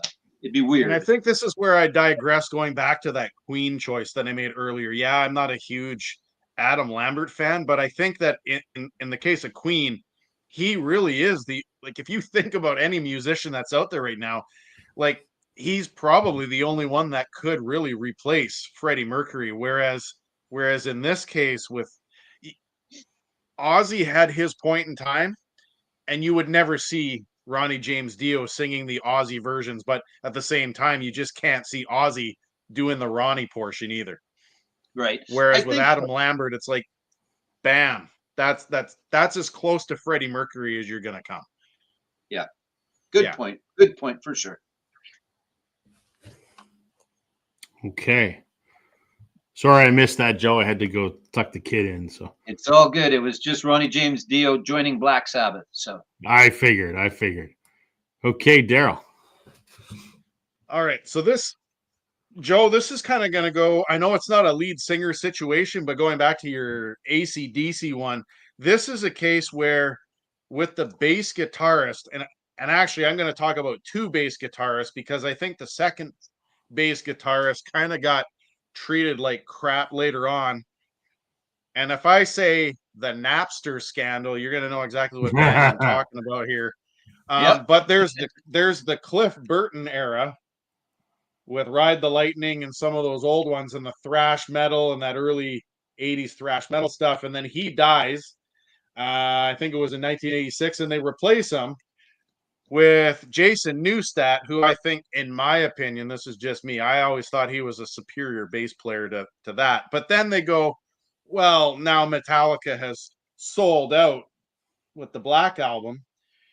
And then what happens is by the time Load and Reload, I think it was Reload. Anyway, Load is done. You get to the late 1990s, you got the Napster scandal and all that kind of stuff. And then they just start treating, especially James Hetfield, start treating the band members like crap. And now you got changes in Metallica later on. And there is no doubt in my mind that the 80s and the 90s versions of Metallica are far superior to what they're putting out today, in my opinion. And so I think that the 2000-2001 lineup with Jason Newsted is probably the last good Metallica lineup. And I think it all has to do with, once again, treating them like, that's what, and Justice for All there. Yeah. So it's divisive now, once again. Now you've got your thrash metal Metallica fans, and after Cliff's dead, the rest of it's garbage because they sold out. But I think that the Jason Newsted version is pretty clean, and I think he's a better bassist. But hey, who am I to say? Who am I to say? Is there anybody that says the Robert Trulli, whatever the fuck his last name is, lineup is? I mean, I don't ever hear anyone go, that's my Metallica. Yeah, I was going to. Well, I don't have Death Magnetic, which is Trujillo's first album, right? Because a lot of Saint Anger was actually Bob Rock on bass, if I remember correctly. And I don't have Saint Anger anyway, for no other reason that I just don't have it. But yeah, I like Robert. Robert is very good live. He fits in very well with Metallica. But no, I would think arguably nobody would choose anything past Saint Anger as their Metallica. I don't think. Right. Anyway, I could be wrong, but and I'm a fan of all of it because I like Load and I like Reload and I like the new stuff. 72 Seasons is a very good album. I really like 72 Seasons. So, but yeah, I had that picked out as well. Another one that was unfortunately because of a death with Cliff, right? That they had to go with Jason. And then the other one, now it was never recorded, was Dave Mustaine, right? Before was also part of Metallica, but he just never recorded anything. So that's a whole even other shit show right from the very start before they even started making recorded music. It's funny you mention his tragic death because the question is, does Metallica go from thrash metal to what they became, or do they continue with the thrash metal scene if Cliff Burton's still in the band? Yeah, I don't know. I mean, how much effect would he have had on it? Lars, it's all Lars. It's all whatever the hell he wants. So I think, the Black Album comes probably from Lars and from and from Halford. So they might have gone that direction regardless, but who knows? He might have had more of a say than I'm thinking that he did. So I really like the Black Album, for lack of whatever we're going to call it. I have no problem with that. I like all eras of Metallica. I've never understood the hate towards that Black Album. I mean, I get it. It's when they went commercial, but Sure. Come on. I mean, just don't understand the hate behind that. I mean, Saint Anger and Load. I mean, I kind of get that. Sure. But Yeah. I will never understand the hate towards that Black Album. Yeah, it's Bob Dylan going electric, kind of. That might be a topic for one night, gentlemen, is, there's a lot of hate for anything that's too commercial. Like, people hate the Black Album. Some people hate AC/DC Back in Black because it's too commercial. Everyone hates Rumors by Fleetwood Mac because it's too commercial. And I don't buy that. I say bullshit. Who cares if it sold a gazillion copies? Maybe it sold a gazillion copies because it's a goddamn good record. There's too much snobbery in the VC, and I'm not even going to get into it, but that might be a topic we should look at. Albums that get shit on because they're too commercial, but that we actually really like. But there's 30, 40, 50, 60 million of them sold, so they must have done something right. Right? Because they weren't giving them away. You had to go and you had to pay your money to buy these albums. So is it the point of music, even in the 70s when it was real music, because nowadays it's not, but was it the point even back then to sell records? Yeah. Mm-hmm. Yeah, it was. Yeah. So why do we shit on records that are so successful? Well, we don't, as a collective group anyway, but yeah. Correct. I don't. Yeah. Which is a perfect segue to the next thing we're going to talk about. So I mentioned Fleetwood Mac as the band, one of the bands that is most synonymous with lineup changes. There is another 70s band that is also incredibly synonymous with lineup changes and has one of the most successful albums of all time. Any guesses what that might be? Yes, but I'll Yes. let you say it. All right. Yeah. The Eagles, right? I've said it countless times. Henley's an asshole, Fry's an asshole, but I still really, really love the Eagles. I'm not going to talk about every Eagles lineup change because there's a few, but I'm going to talk about the two that I think are the most important. So you had the original lineup of the Eagles, which was Don Henley, Glenn Fry, Bernie Leadon, and Randy Meisner. Recorded the first few albums, very country rock, right? Like think, Peaceful, Easy Feeling and Tequila Sunrise, right? Very country rock. Felder eventually joins towards the end of On the Border, but I think the most seismic shift in lineups for the Eagles was when Joe Walsh joined Don Felder as co-lead guitarists, if you will. This marked a big change for the direction of the band because they were trying to go more mainstream rock, a little away from the country thing, which is why Bernie Leadon left. And Joe Walsh brought a new something to this band, a new sound, a new style. He was actually allowed to write some songs, which certain other members of the band were not. And what I respect about Joe Walsh is he understood this is their band. I'm an employee, but he's probably the one guy that could stand up to Henley and Fry and go, "Fuck you, I'm doing," because he's more popular than the two of them were combined. But nonetheless, he goes, I'm a part of this band. He knew what his job was. But I love Walsh. I respect him tremendously. So big change in the direction of this band when Joe Walsh joined. They fired Felder. That's a whole thing. Tim Schmidt became the bass player.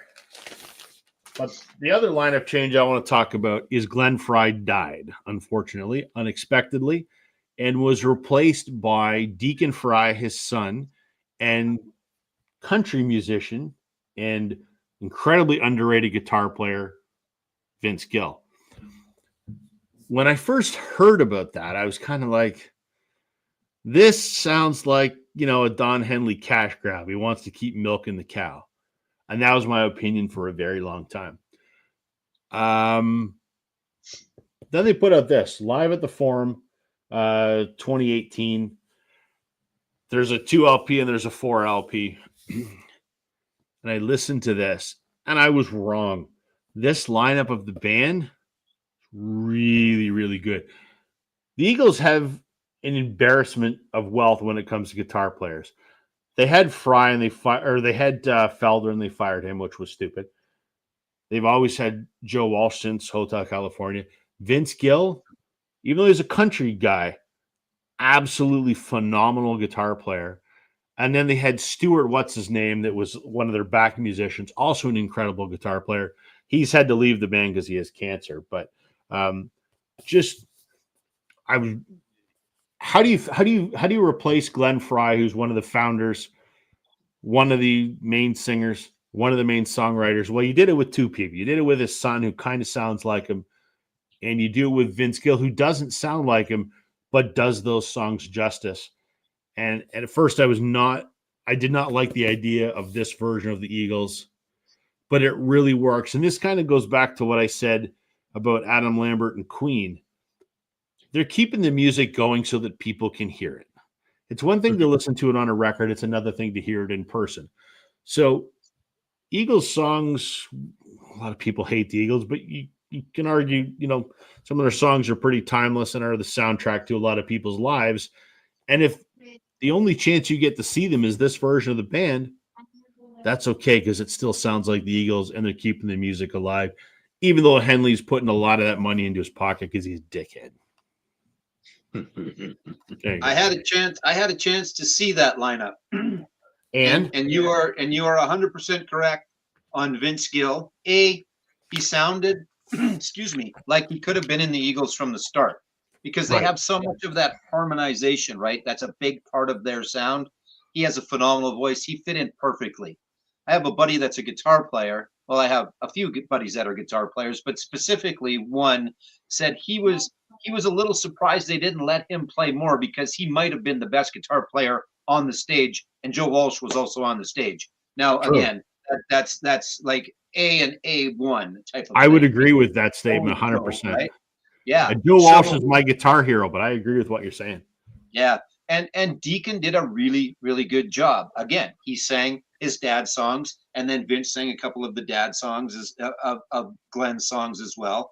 But the whole harmonization and that, and Timothy B. Schmidt, again, was a bit of a seamless fit into there because he had that voice. And, you know, and he wrote a couple of songs, and he came from Poco, and he was part of that scene. So kind of that country rocky sound as well. I'm going to tie my fucking hands together one of these days, but I hope that's not annoying when I do that, but I always do that. Anyway, Just tell the wife phenomenal. you need to borrow the handcuffs for the night. yeah, exactly. Fun.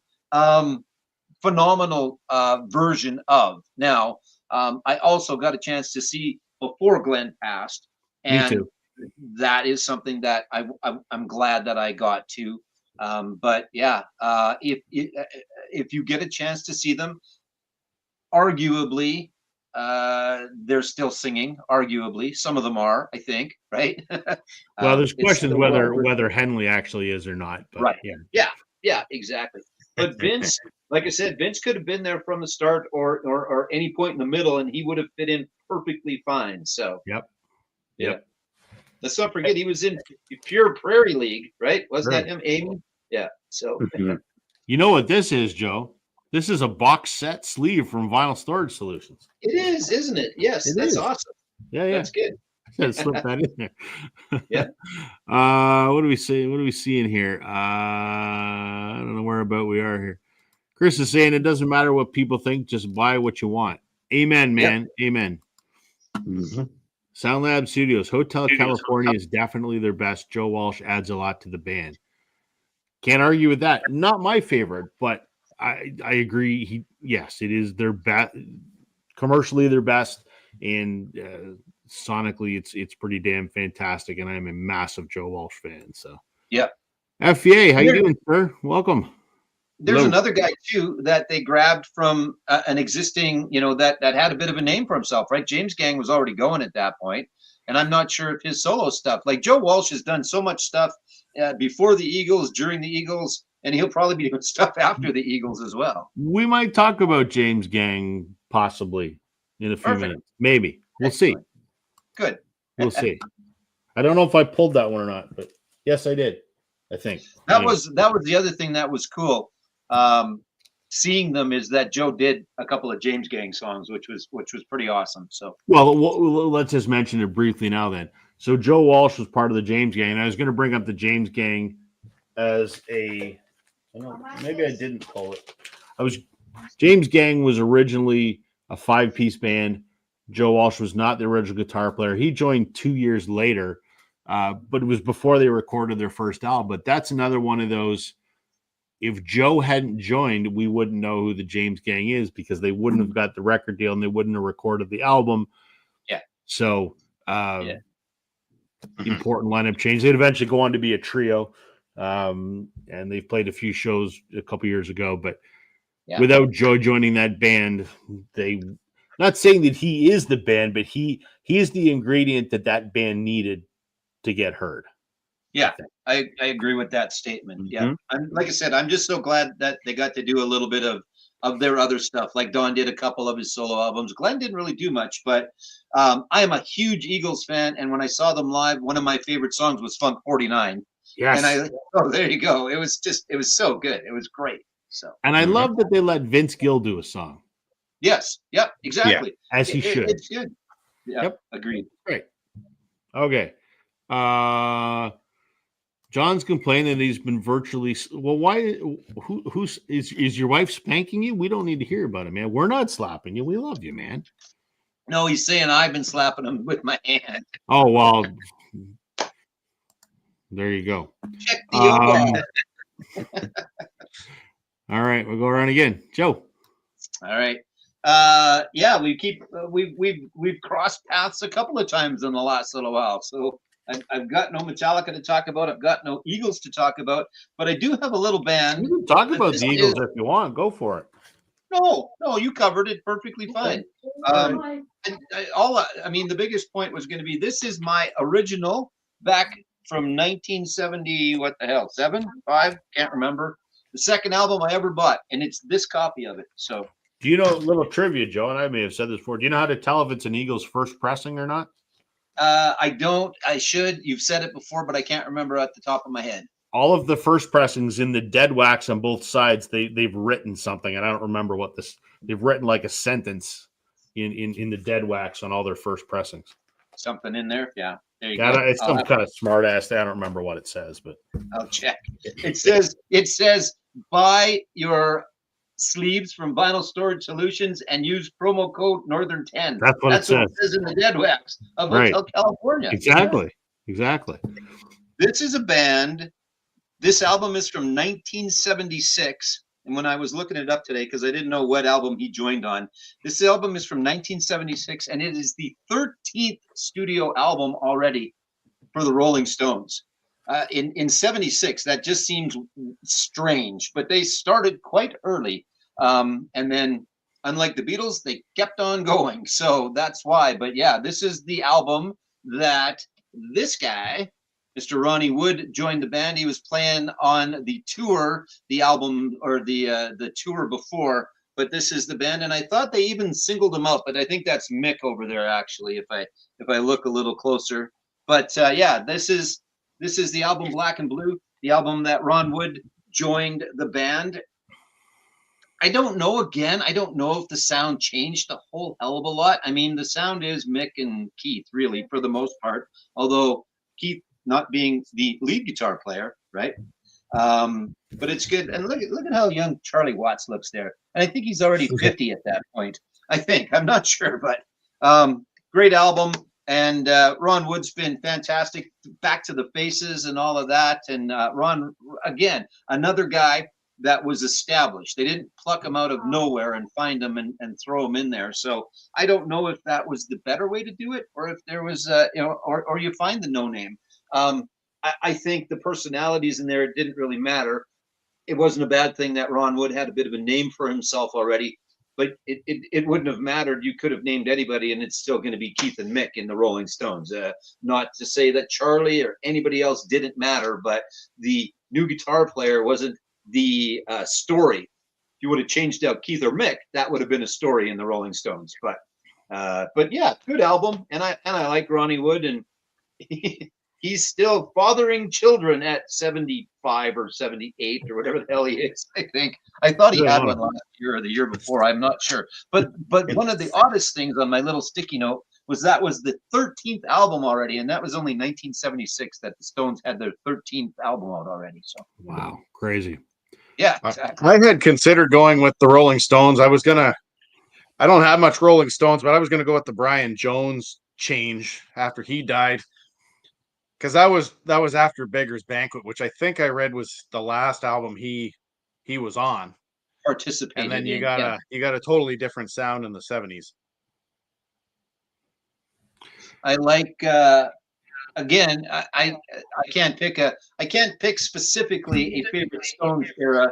Certainly right up until Tattoo You. And then after that, I didn't hate Bridges to Babylon, and I didn't hate Emotion or Steel Wheels. I didn't hate that, but before that, I'm good with all of it, including my favorite album is Some Girls, actually, which was like that late 70s, almost disco-y a little bit, at least on Miss You. But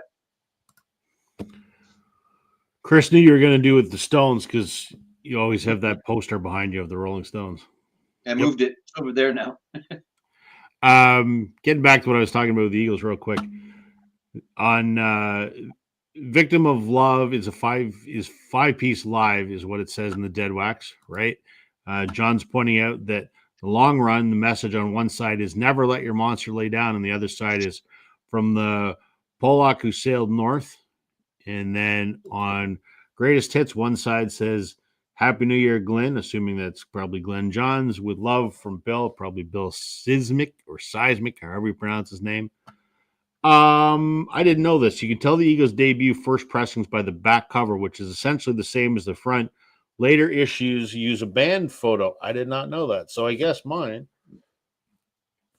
is a first. I didn't know that. Cool. There you go. Neat. This does not We're- have that saying in the runout. Was that Right. the Canadian pressings, the American pressings, maybe? Could I'm be the not sure. American ones. Could be the American ones. I don't know. I've got one pressing over there that I think my long run has something written in it. So I just remember I had read that somewhere. So Cool. we're all learning tonight, even though we're trying not to. So Right. Not if we don't have to, but not if we don't that's have because to. the teacher's back with us from Exactly. being away, hanging out Exactly. in Spain.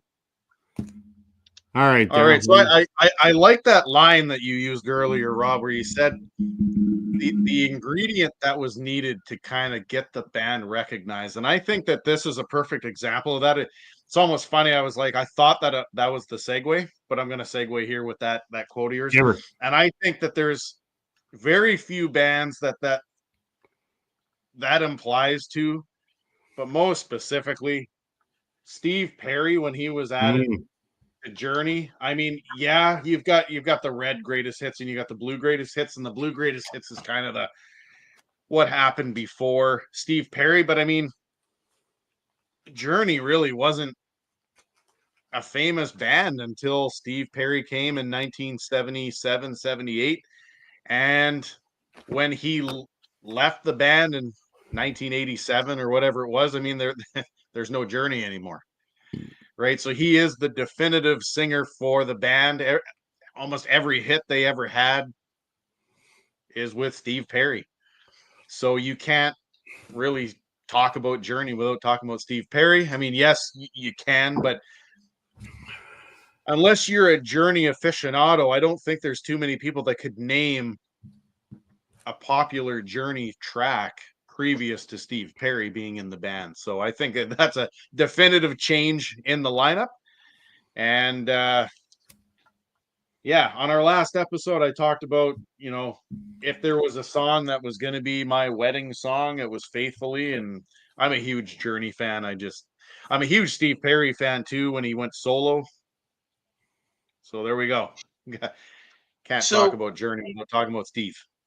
Yeah, and you can't talk about Journey after Steve goes either. And that's not to say that the guy that took over for him, Panetta, I believe is how it's pronounced, right? I think so. Sounds great. Stage presence, all that stuff, but they never did anything at all. And that's not to say that's the be all end all, but they never put any music out together afterwards, or if they did, I certainly don't know it.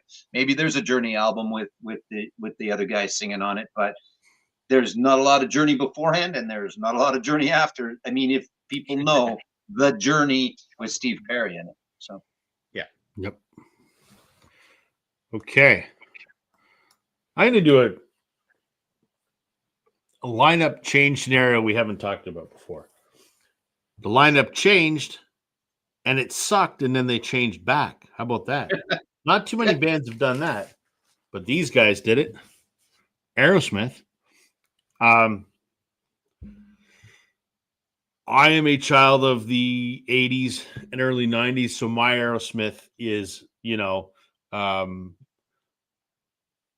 Pump and Get a Grip. That's my Aerosmith, and I love it. And I know a lot of people shit on it, and I really don't care. And a lot of people go, this is the only good Aerosmith. Fuck it. It's all fantastic for the most part. But after their first, 3 or 4 albums or whatever, Joe Perry left the band and Brad Whitford left the band. Did Brad leave or was it Tom that left? Anyway, it doesn't really matter. Tom Hamilton left. And they put out this stinking pile of shit. Called Rock in a Hard Place in 1982. So you've got this goofball, this other goofball. I don't know what the hell their names are. How about that? Even Joey, the drummer, said in his book, I read the quote earlier, he basically said, this album's not Aerosmith because it was just the 3 of us. We're missing some guys. So, I think they did 2 albums with this lineup. I think and they suck. I think, and what I read of the critical reception of those albums, they're generally ranked very poorly, and there isn't much positive written about it. And so, the original lineup eventually got back together in the mid 80s and have been together ever since. And depending on who you talk to, put out some great albums after that. I believe some of those albums are great. Other people think they suck just as much, but whatever. It's an instance where it's a good thing that those that left returned. So I'm pre-rehab Aerosmith. I'm post-rehab Aerosmith. I'm good with Aerosmith for the most part. So yeah. Except not that album. So, exactly. It's Yeah. I don't know what it is. It's a little too, maybe it's too much 80s production, and I don't know. I can't quite put my finger on it, what I don't like about it. Yeah. And I don't think it's my bias that Joe Perry's not there. I don't think that's it. There's something sonically about it that just doesn't sound right. It's like when you're playing a guitar that's slightly out of tune, I think what's even more funny about the whole thing is that the original lineup comes back, and then a rap group helps them get back on track, Right? Run DMC. Yeah. Well, think about that, career turning point. Without that Run DMC video, would Aerosmith have done anything? Maybe not. Might have fallen into obscurity and just toured and kept on touring, possibly. But yeah, I mean, Possibly. Pump and Permanent Vacation. Permanent Vacation is a fantastic Love album. it. So, yeah, Love it. Night in the Ruts is not much other than it's a really awesome title for an album, Night in the Ruts. Right. But other than that, yeah. But I love the Permanent Vacation, and I love Pump, and I love Get a Grip. Those to me are all great albums, and It's all good stuff. Agreed. I mean, I think of the later albums, the only one that really sucks is the last one, Music from Another Dimension. It's terrible. But it's sad how that band was such an amazing career, how they ended. They sort of turned into a legacy act and didn't put out really anything for 20 years. And then Steven hurts his voice and they call it quits. And what a shame. What a way to go out. Crappy. So let's see a few comments here. Chris wants to know, Joe, any documentaries you can recommend this week? Yeah, I kind of answered him, and I haven't watched anything recently, and I still haven't watched, and I know I'm going to. I still haven't sat down with Joanne and watched the Blue Rodeo yet, which I plan to shortly. But no, I haven't seen anything as of late. So you got to watch it. So you and I, so privately, I can dish all the dirt that I'm not allowed to say right. publicly. I'm interested. I mean, I'm interested in the documentary. I'm more interested in the background knowledge, actually, that you're going to share. So, you know what? It was that actually made it fun because I mean, I've heard a lot of stories about that band that I'm not allowed to share, but it was interesting to watch the movie and then have the ongoing dialogue as I was watching it. So it was kind of interesting. But let's see. Is it possible to get a contact higher from holding it? Jesus. yeah, that was just me answering. That was you. What's John saying? I'm not sure why I have a different logo when it's in the comments, but anyway. Who knows?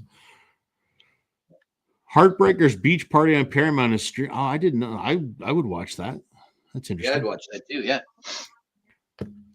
Chris is saying, I love the Aerosmith album. I might butcher this, but I think it's called Just Push Play. I like that album. That's the pink one with the robot that has Jaded on it, I believe. That is incredibly hard to find on vinyl. But I have good album though. Yeah. I really enjoyed the one after that, Honkin' on Bobo, their blues album. I think that's phenomenal as well. Also impossible to find on vinyl, but I have it.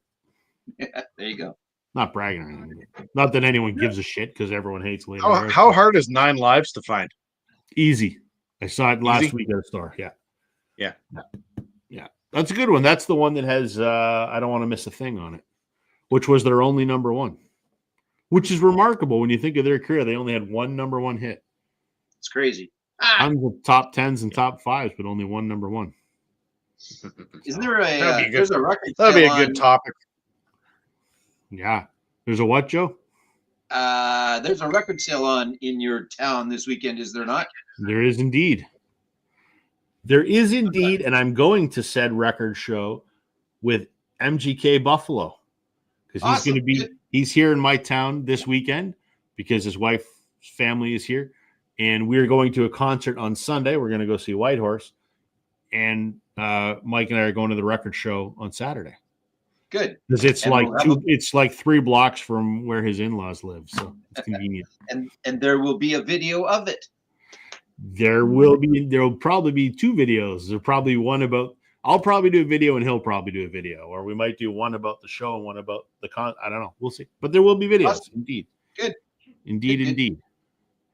All right. I've got how many? I got 1, 2, 3. I got 4 left. Do we want to do a turbo round or do we want to run late tonight? Up to you guys. We can run through them quick if you want. It's whatever you like. What do you want to do, Daryl? You're the decider. I mean, I've got 6 here, but whatever. I'm okay doing it either way. Well, gentlemen, neither of you made a darn decision there. So That's right. let's You run this let's- dog and pony show. You decide. well, that's true. Let's do another round. Okay. And then after that round, so show one more now, and then we'll do a lightning round after that. How's that sound? All right. Sounds good. Okay. I only split got the 3 difference. left. Yeah, it was being like Switzerland there. It was indecisive. That's all right. That's allowed. I only Yeah. got 3 left. So this will be the single round one that I will go with.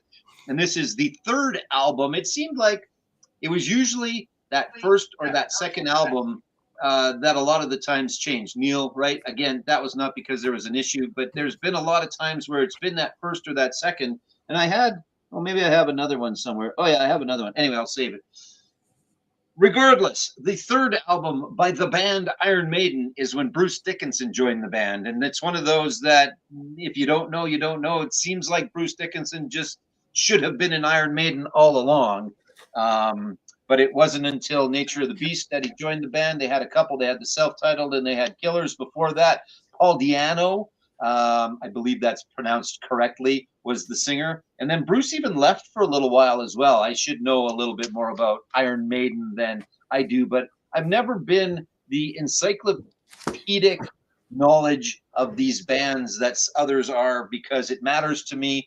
But I know the stuff I know about the bands, and I could have prepared and I could have had notes. But anyway, it's the 3rd album, and it is the first time that Bruce Dickinson is on an Iron Maiden album. However, it is the same artist on every single Iron Maiden album. He is the one consistent all the way through. It's always been the same guy doing the art for Iron Maiden.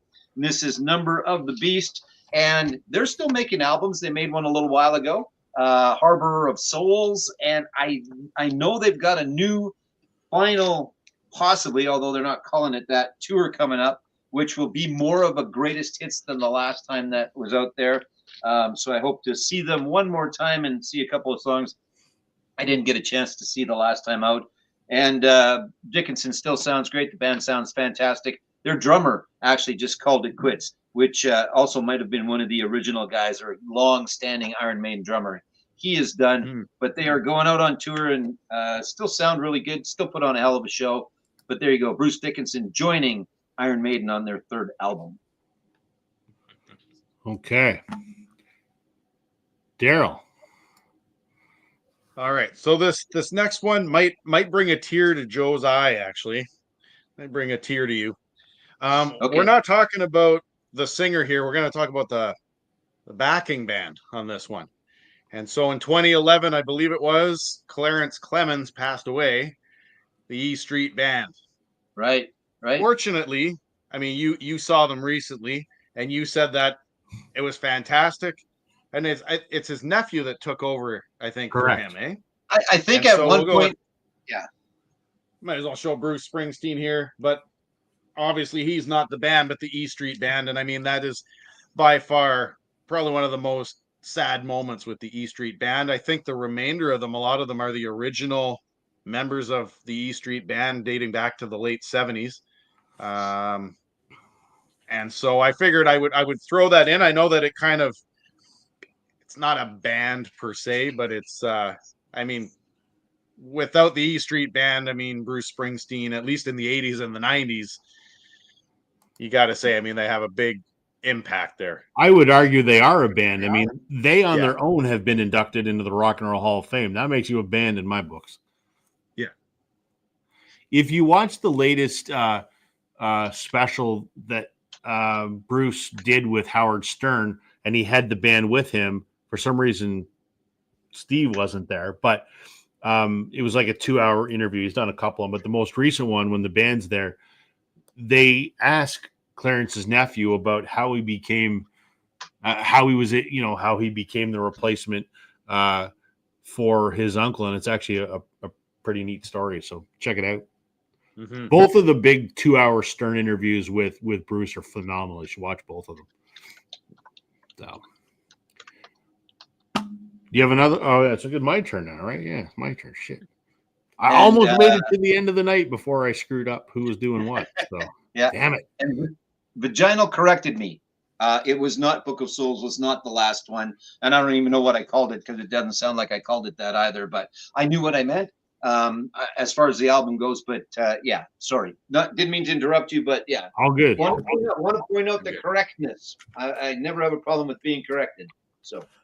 Okay, I'm going to show 4 records to explain this record, which no one gives a shit about, but I'm going to show it anyway.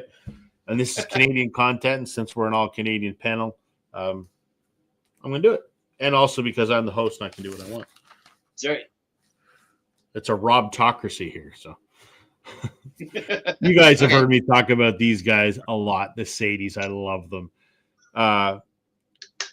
Cosmic Cowboys from Toronto, but they can play anything. They're phenomenal. 2 brothers, Dallas and Travis Good, along with Sean Dean and Mike Boletsky, have been a band since the late 80s and largely unknown, unfortunately,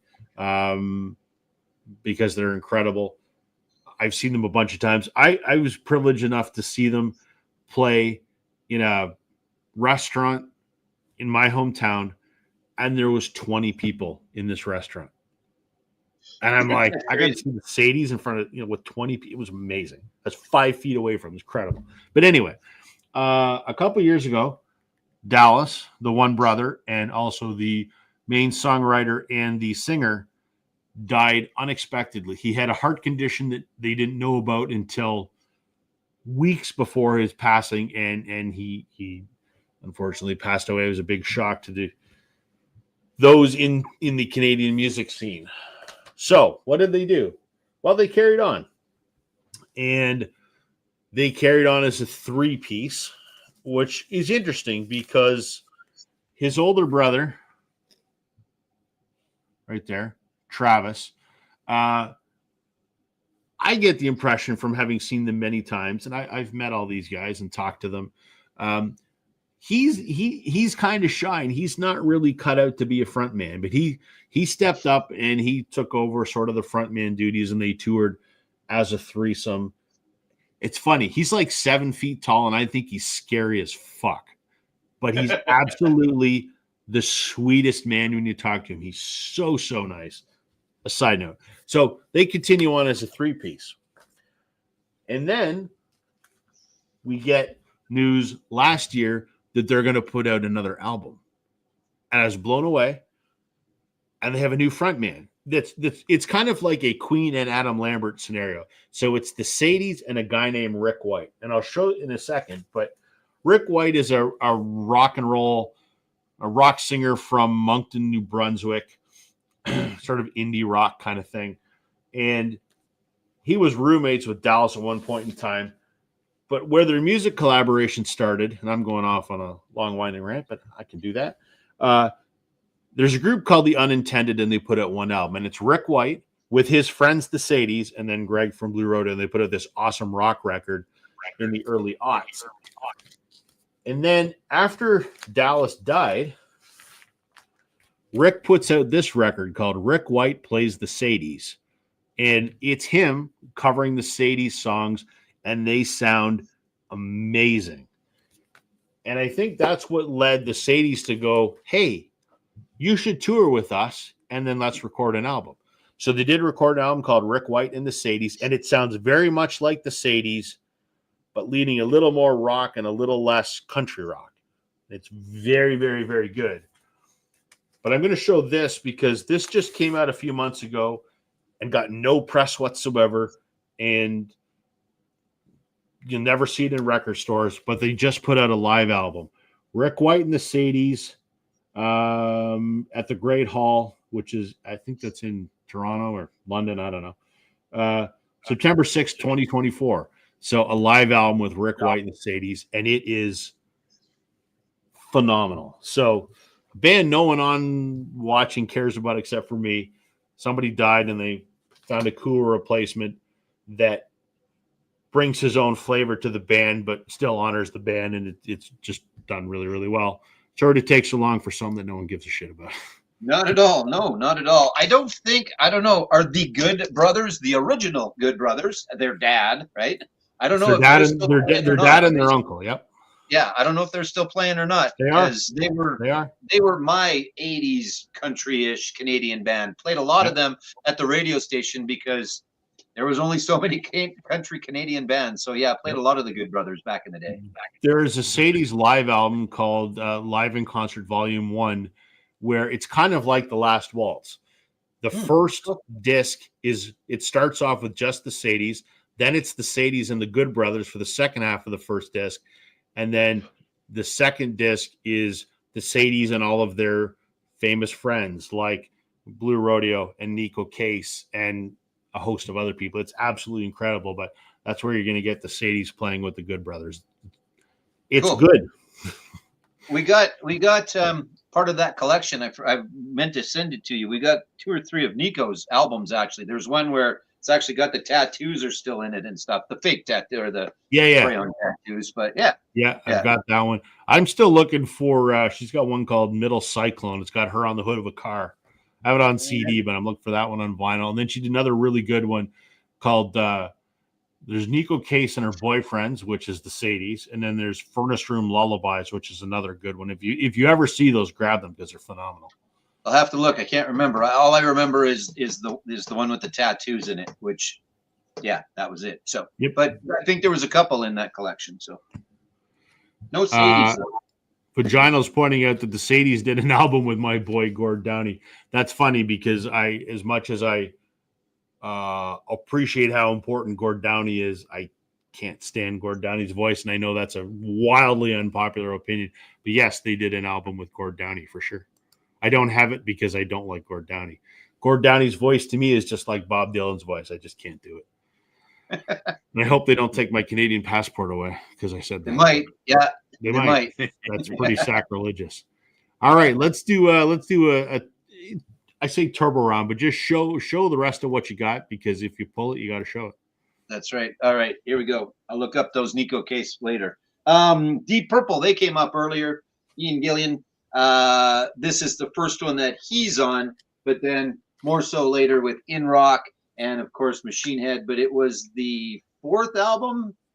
Hush was the single of the original singer. Then David Coverdale was actually Deep Purple for a little while as well. So yeah, earlier in the conversation in the first hour, we talked a little bit about Deep Purple, and I just forgot to bring him up. He took over for Rod Evans. That's the deal there.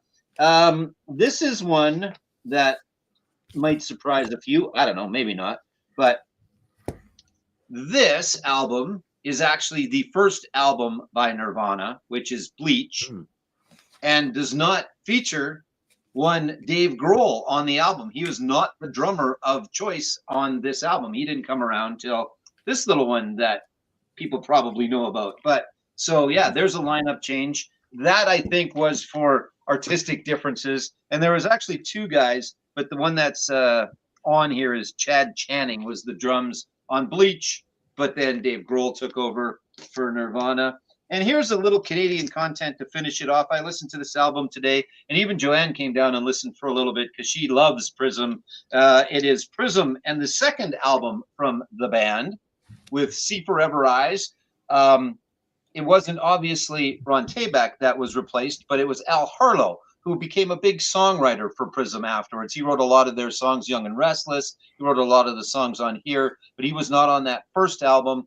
But yeah, so Al Harlow is just a gentleman that came to mind that is pretty influential in the changing of a band because, again, he became a big songwriter as part of Prism, and he continues the legacy after Ron passed away from the head injury. He continues to, up until this day, if you go see Prism, it is Al Harlow, and there's a picture of Al on the back. He does not look like that, although his hair is somewhat similar.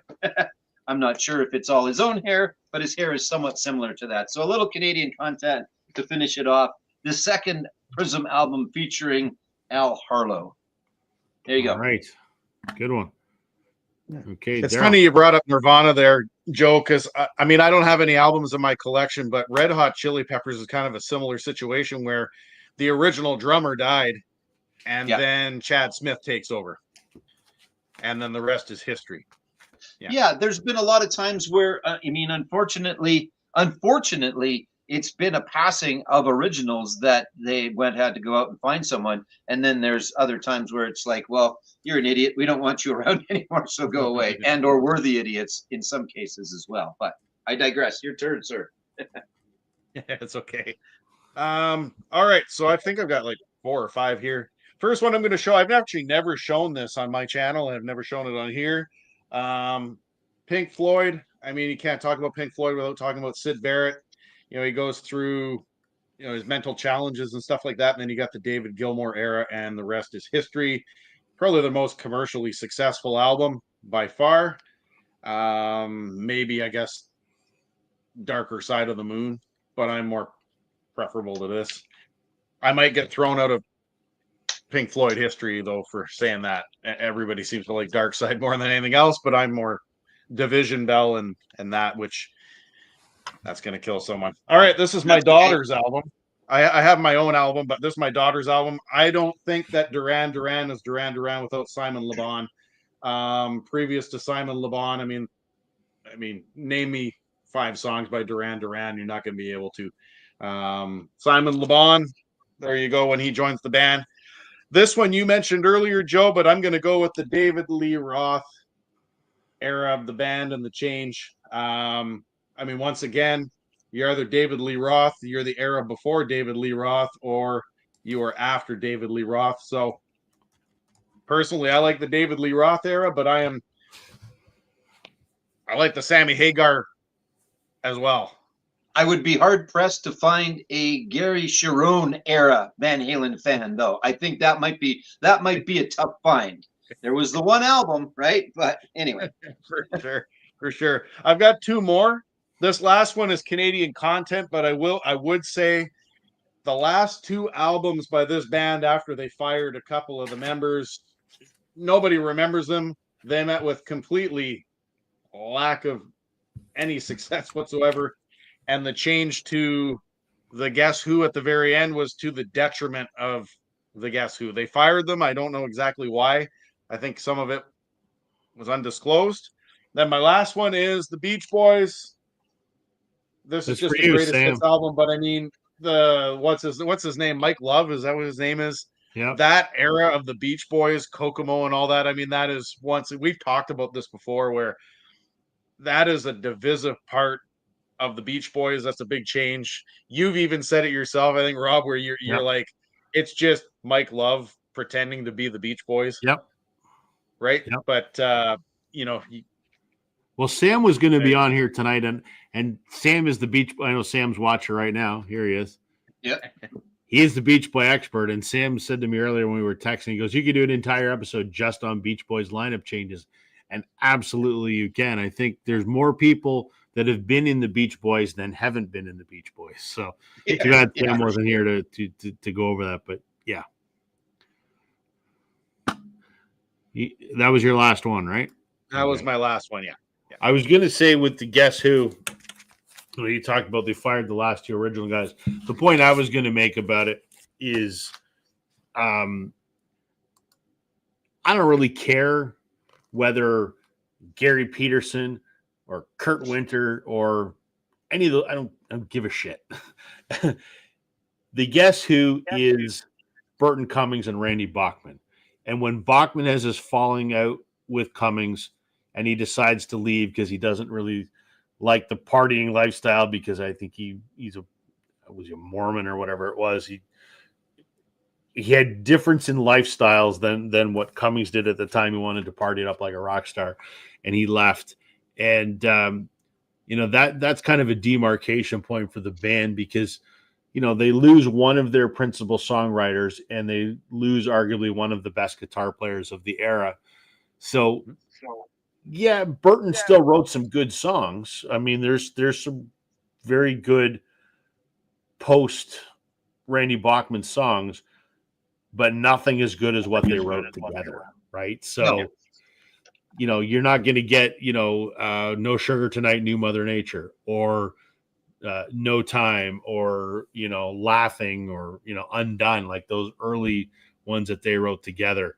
And I'm glad that after years they patched up and they became the Bachman Cummings Band, and now they have the rights back to the name, and they're so good together. I'm glad I got to see them together. It was amazing. So who gives a shit? Who gives a shit about Gary Peterson as the drummer? I couldn't care less. Who cares about Kurt Winter? Nobody. I think that band, it's one of those that it's the two guys, and when one of them's not there, yeah, and they both still wrote fantastic songs, right? Despite I never need to hear "Taking Care of Business" ever again. That's right in my category of never need to hear it again. But Burton had some fantastic songs. Burton was always the more, well, I was going to say he was the more sappy songs, and Randy was always the more rock and rolly songs, and that's kind of true. And they kind of went on their paths that way as well and continued that. But yeah, so it would have been interesting to see if they would have brought those together in the band. If Randy would have brought the BTO stuff and Burton would have brought some of his solo stuff together, what that would have been. But alas, they're not. Although they're still playing. Bachman's got the Running It Back Across Canada tour, and Burton still plays on a regular basis out of Moose Jaw, Saskatchewan, Canada. So we could do a what if episode, like what if they had stayed together, or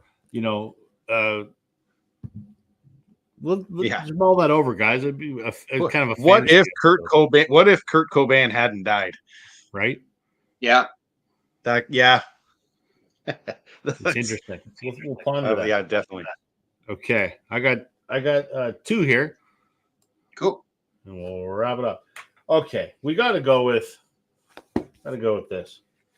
Most people don't even know they had a lineup change. My Fantasy Wife, Susanna Hoffs of the Bengals. I got to start here. Actually, hold on. I'm doing this in the wrong goddamn order. We got to start here.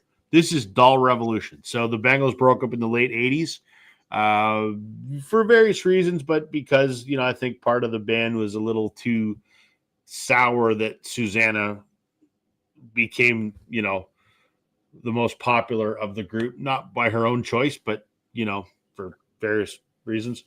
So they broke up for 14 years. They reunited. They did a House of Blues reunion in 2000, which is awesome. You can get it as a DVD called Return to Bangleonia.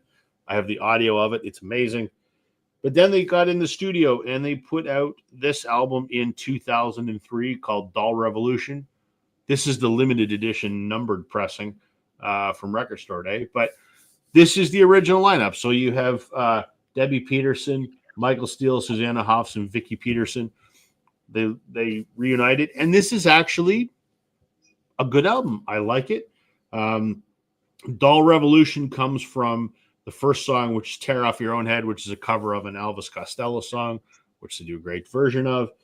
And I really enjoy this. Some of this stuff was stuff that Vicky Peterson had written for her post-Bengals band, and the name escapes me, the Continental Drifters. So some of these are songs she's taken from them, and some of these are from Susanna's unreleased album, solo album, which actually just got released this year after 30 years of being unreleased.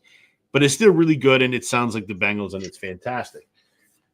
Fast forward to 2011, Michael Steele, the bass player, has left, and she is out of the public eye. She hasn't made a public appearance in a decade and a half. Like she's completely disappeared and has nothing to do with music.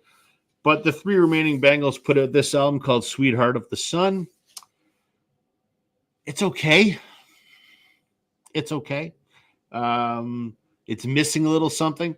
I don't know if it's because Michael is not on the album or if just the songs they pick suck. I don't know what it is, but it's missing a little je ne sais quoi, I guess you could say. And then the last one I'm going to show, one of my favorite albums of all time. If I can get it out of the sleeve. There we go. The Wallflowers. This is Bringing Down the Horse, which I think was like their third album from 96. This was a monster. So this is Jakob Dylan. And originally it started as a band, Jakob Dylan and a guitar player whose name escapes me at the moment, released a handful of albums. And what it has evolved into, the current version of the Wallflowers, and this came out in 2021, is it's just Jakob Dylan. So it went from being a band to being Jakob Dylan and a bunch of hired musicians. And does that make a difference? Not in the slightest. Because do you care who the guitar player in the Wallflowers is? You do not. Do you care who the drummer is? You do not. You listen to the Wallflowers because Jakob Dylan is a damn good songwriter. That might be a genetic thing because I think he's related to someone who's also a good songwriter, but he sings much better than that person he's related to. It doesn't sound like, cats being eaten by coyotes. So it took you a while, but you got there. I had to come up with something. I didn't want to use another testicle metaphor because I've done that too much. You got there. But yeah, the Wallflowers have changed considerably. There's been like 17 members of the Wallflowers. The only constant has been Jakob Dylan, but that's all that matters because you listen to them for his songwriting, and it's great. Here we have it, folks. Good. Let's do what we always do. We'll go around the horn and promote your channel. Tell everyone what you did, what you got going on, whatever you want to tell folks about. Daryl, what's you're going to do a video about your trip? Yeah, I'm going to be doing a video about my trip because I did pick up some records while I was there. I was talking about it with you guys before the show, but I don't want to spoil it. But I did get to go to a couple of record shops, one in Barcelona, one in Madrid, and what I got while I was there. I will say, though, that I only bought bands from Spain. That's the only spoiler I'm giving. Cool. Very cool. But other than that, I had mentioned before that I was thinking of doing like my other hobby there, which is board games. I am going to try to put together a video. I found about 10 or 12 that match up with what I want to do. So in the coming weeks, I'll get that done. It's going to take me a little while to get back to the swing of things, but I'm aiming for like one video a week would be nice. Yeah. So other than that, though, there's nothing new going on here. Like Joe, the snow is finally melting. We've had some 5 to 10 degree weather here. They've officially closed our winter road south. So now now you got to take the train no matter what. You gonna have any helicopter days as the river unthaws, or? That'll be coming probably in April, May. Nice. Yeah. Cool. I'm always looking forward to those days. I bet. Joe, what's going on either at the store or on your own channel? Yeah, actually, I thought that Wallflowers album might come up last week when we were talking about guest stars, because the guy from Counting Crows sings on there, doesn't he? I don't know if he's credited, but anyway. I don't know. Just it dawned on me when you showed it. Anyway, on my channel, like I said at the start, trying to do a few things here and there, and I did a video about 7 bands that changed my mind, and there's a couple people have taken on the challenge thread, whatever you want to call it. So if you're watching and you get a chance, check that out. Just 7 bands that I was not a big fan of to start with and have become a fan of. To a certain extent, there's a couple bands that I've really become a big fan of. It's like, what the hell was I thinking? And then there's a couple that I appreciate more than I used to before. There's a couple of those. So if you're out and about looking for something to do, there's one. And then, yeah, at the store's been busy.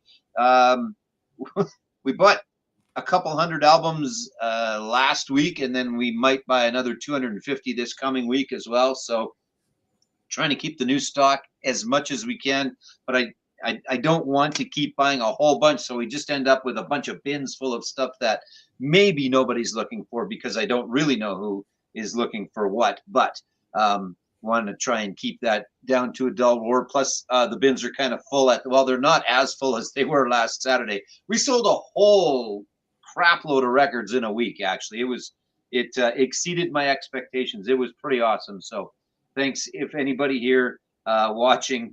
I don't think that's the case. Maybe one earlier, but thanks for coming in. And yeah, just trying to stay out of trouble, waiting for spring to come. Looking forward to some trips coming up and things like that. So yeah, that's about it. Good. Well, for me, I got a video shot but not edited yet. I got a VCLT package from a record store called On a Vinyl in Regina, Saskatchewan, which was awesome. It really, really was. And I'm excited to put that video up. I just haven't had time to edit it. So I will do that. I got some incredible stuff from somebody at On a Vinyl. I wonder who that could be. Exactly. So there's that. And then this weekend, I'm looking forward to getting together with Mike from MGK Buffalo. He's going to be in town because his wife's family lives in my hometown. And so Mike and Patty and myself and my wife are going to get together possibly. But Mike and I are going to go to a record show here in town. And then Mike and Patty and I are going to a Whitehorse concert. So there'll be a video about that. And then my video last week was I went through some of my concert t-shirts and showed the album and shared some stories, which was kind of a fun thing to do. So, and yes, as Sam points out, I'm very much looking forward to Patty's Cheesecake, which I won in the contest. I've had Patty's Cheesecake on numerous occasions.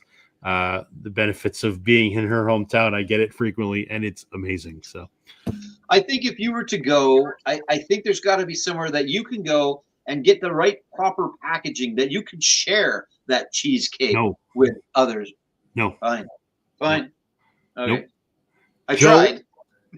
You're a dear friend, and if you were sitting beside me at my desk, I would stab you with a fork if you even looked at my cheesecake. Like, okay, that's fair. There's not much I love more than cheesecake, and Patty's Cheesecake is incredible.